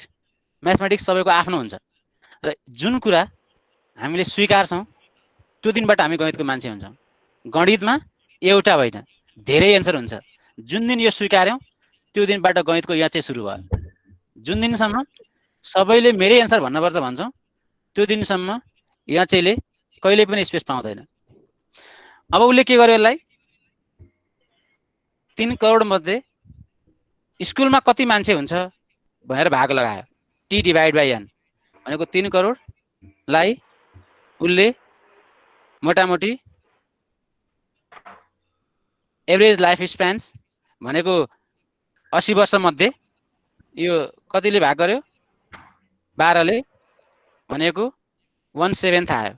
अनि स्कुलको पपुलेसन कति हुन्छ भनेको उसले पी सँग त्यसलाई के गर्यो मल्टिप्लाई गर्यो। सो 45 लाख जति अराउन्ड आयो। र अनि कति टिचर चाहिन्छ भन्दा एउटा स्कुलमा 25 जना भएको हुनाले उसले त्यसलाई फेरि 25 ले भाग गरेर 1,70,000 निकाल्यो। उसको एन्सर हो। तर यहाँ भन्न खोजेको के हो भने यो विद्यार्थीले गणित बुझेको छ कि छैन, भेरिएबल बुझेको छ कि छैन, नम्बर बुझेको छ कि छैन, कुनै पनि कन्टेक्स्टलाई म्याथमा ल्याउन बुझेको छ कि छैन। हो दिस इज कल्ड याचे। यसलाई चाहिँ हामी याचे भन्छौँ। हुन चाहिँ सबैको एन्सर राइट हो तर याचे लेभलको नहुन सक्छ। किनभने उसले गणितलाई कसरी प्रयोग गर्यो भन्ने कुरा इम्पोर्टेन्ट हो। आर्मी हुन जाँदा कस्तो लुगा लगायोले याचे पाउँदैन, कति धेरै दौडले याचे पाउँछ। तर तपाईँ बिए गर्न केटा वा केटी हेर्न जानुभयो भने कस्तो लुगा लगायोले पनि याचे पाउन सक्छ, कपाल कसरी कोरेकोले पनि याचे पाउन सक्छ। त्यसले याचे भनेको डिसिप्लिन स्पेसिफिक हुन्छ। हामी गणितको कुरा गर्दैछौँ, अन्दाज गरेर याचे हुँदैन। गणित प्रयोग गर्यो भने याचे हुन्छ। हो यो मोटो हामीले सिकाउन खोजेको। त्यस्तै अरू थुप्रै एक्जाम्पल छ मसँग तर समय धेरै छैन, सर्टली देखाउँछु। एक्जाम्पलहरूको प्र्याक्टिस गर्न पाएको भए झन् राम्रो हुन्थ्यो। त्यसैले मैले खास भन्न खोजेको चाहिँ याचे भनेको गाह्रो हुनु हुँदैन। अहिलेको प्रश्न तपाईँ सबैलाई थाहा छ गाह्रो छैन, यो धेरै सजिलो प्रश्न हो तर यो याचे हो। यति जुन दिनबाट बुझ्नुहुन्छ अनि तपाईँले बल्ल गणितलाई मन पराउन थाल्नुहुन्छ। याचेमा चाहिँ सबैले एन्सर दिन सक्नुपर्छ। तपाईँले कति रिजनिङ गर्यो, कति गणित प्रयोग गर्यो भन्ने चाहिँ याचे हो। यहाँ यस्ता अरू पनि एक्जाम्पल छन्, यो पनि धेरै सजिलो छ तर आज कुरा गर्न भ्याइँदैन। यो पनि एक्जाम्पल छ। यहाँ केही सोधेको छैन, खालि यहाँ पेन्ट गर्न कतिवटा बाक्सा किन्नुपर्छ भनेर सोधेको छ। यो याचे हो, एकदम आउटस्ट्यान्डिङ लेभलको याचे हो। यो गाह्रो छैन तर उसले कन्टेक्स्टलाई रिड गर्नुपर्छ। यो याचे हो, यो केही पनि गाह्रो छैन। यो साइमल्टेनियस इक्वेसनलाई सल्भ गर्ने हो, x + y र x y मानेर। तर यहाँ x + y हुबहु लेखेको छैन, x - y हुबहु लेखेको छैन। त्यति लेखेन भने याचे भयो। किनभने उसले कन्टेक्स्टलाई रिड गर्नुपर्छ, उसले केसलाई रिड गर्नुपर्छ, त्यसलाई म्याथमा कन्भर्ट गर्नुपर्छ। त्यति गर्यो भने याचे हुन्छ। सो याचे भनेको तपाईँले खतरा नठान्नु होला, याचे भनेको कन्टेक्स्ट भन्ने ठान्नु होला। यो एउटा प्रश्न छ, यो चाहिँ कम्पाउन्ड इन्ट्रेस्टको हो। यसमा केही पनि गाह्रो प्रश्न छैन। तपाईँले अहिलेसम्म आएको एससीको प्रश्न हेर्नुभयो भने त्योभन्दा यो धेरै सजिलो छ तर यो याचे हो। किनभने यसमा नेपाल बैंकको एउटा कोटेसन दिएको छ। नेपाल बैंकमा तपाईँहरूले अब पैसा जम्मा गर्नुहोस्, हामी 12% इन्ट्रेस्ट दिन्छौँ भनेर एउटा कोटेसन छ। यो पढेर एकजना मान्छेले नम्बर फेरि अर्को उसको न्युज रिपोर्ट छ, a number of banks have been lowering their annual interest rate. Among them, Nepal Bank is one. A spokesperson said that from Kartik 1, the interest rate will be declined from 12 to 10 भनेको छ। अब उसो भए के हुन्छ त भन्ने प्रश्न सोधेको छ। यो प्रश्नमा सिम्पल इन्ट्रेस्ट कम्पाउन्ड इन्ट्रेस्ट निकाल्नु मात्रै छ, अरू केही गर्नु छैन। तर यो दुईटा केसको आधारमा यसलाई बुझ्यो भने यो बडा सजिलो छ।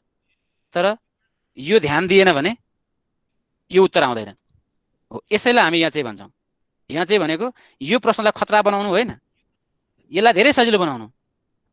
तर यो प्रश्न चाहिँ यस्ता यस्ता केसबाट जन्मनु। हो त्यसलाई हामीले यहाँ चाहिँ भनेका छौँ। अरू थुप्रै एक्जाम्पल छ म अल्जेब्राको।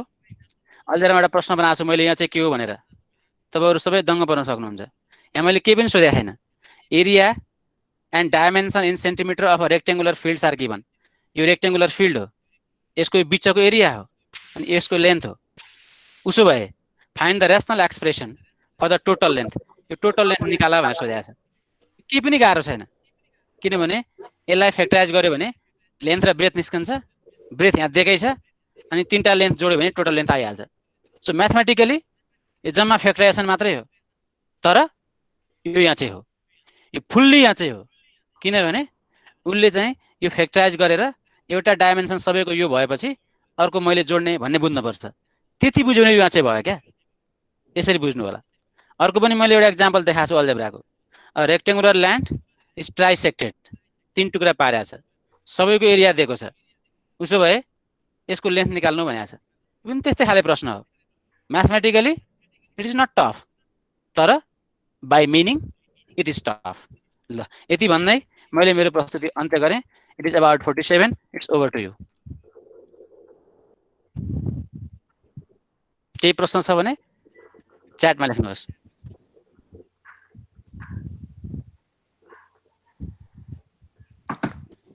वेद सर, मैले ओरल्ली राख्न मिल्छ?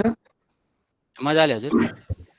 एकजना साथीको पनि देश जस्तो लाग्थ्यो। हामी यो क्लास 10 को लागि बोर्ड एक्जामको लागि प्लान गरिरहेका छौँ, सरले बताइरहनु भएको छ। अनि यसलाई चाहिँ जुनियर क्लासबाटै अथवा अरू क्लासहरूबाटै कनेक्सन गरेर अगाडि जाने बाटोमा के स्टडी अथवा के आउटपुट छ भन्ने कुरा मात्र सर। यसमा एउटा राम्रो मोडल छ हैन, तर अब आज म तपाईसँग कुरा गर्न भ्याउँदिनँ। हजुर। किनभने 10 बजे मेरो अर्को प्रेजेन्टेसन छ। हजुर तर सर। अब गणितलाई सानो कक्षादेखि ठुलोसम्म कसरी लाने अनि कसरी अबको गणितलाई चाहिँ हामीले सोचे जस्तो सबैको वाह गणित आहा गणित बनाउने। There are number of models on it, but we have to work on that and we need another session for that. Okay, thank you sir.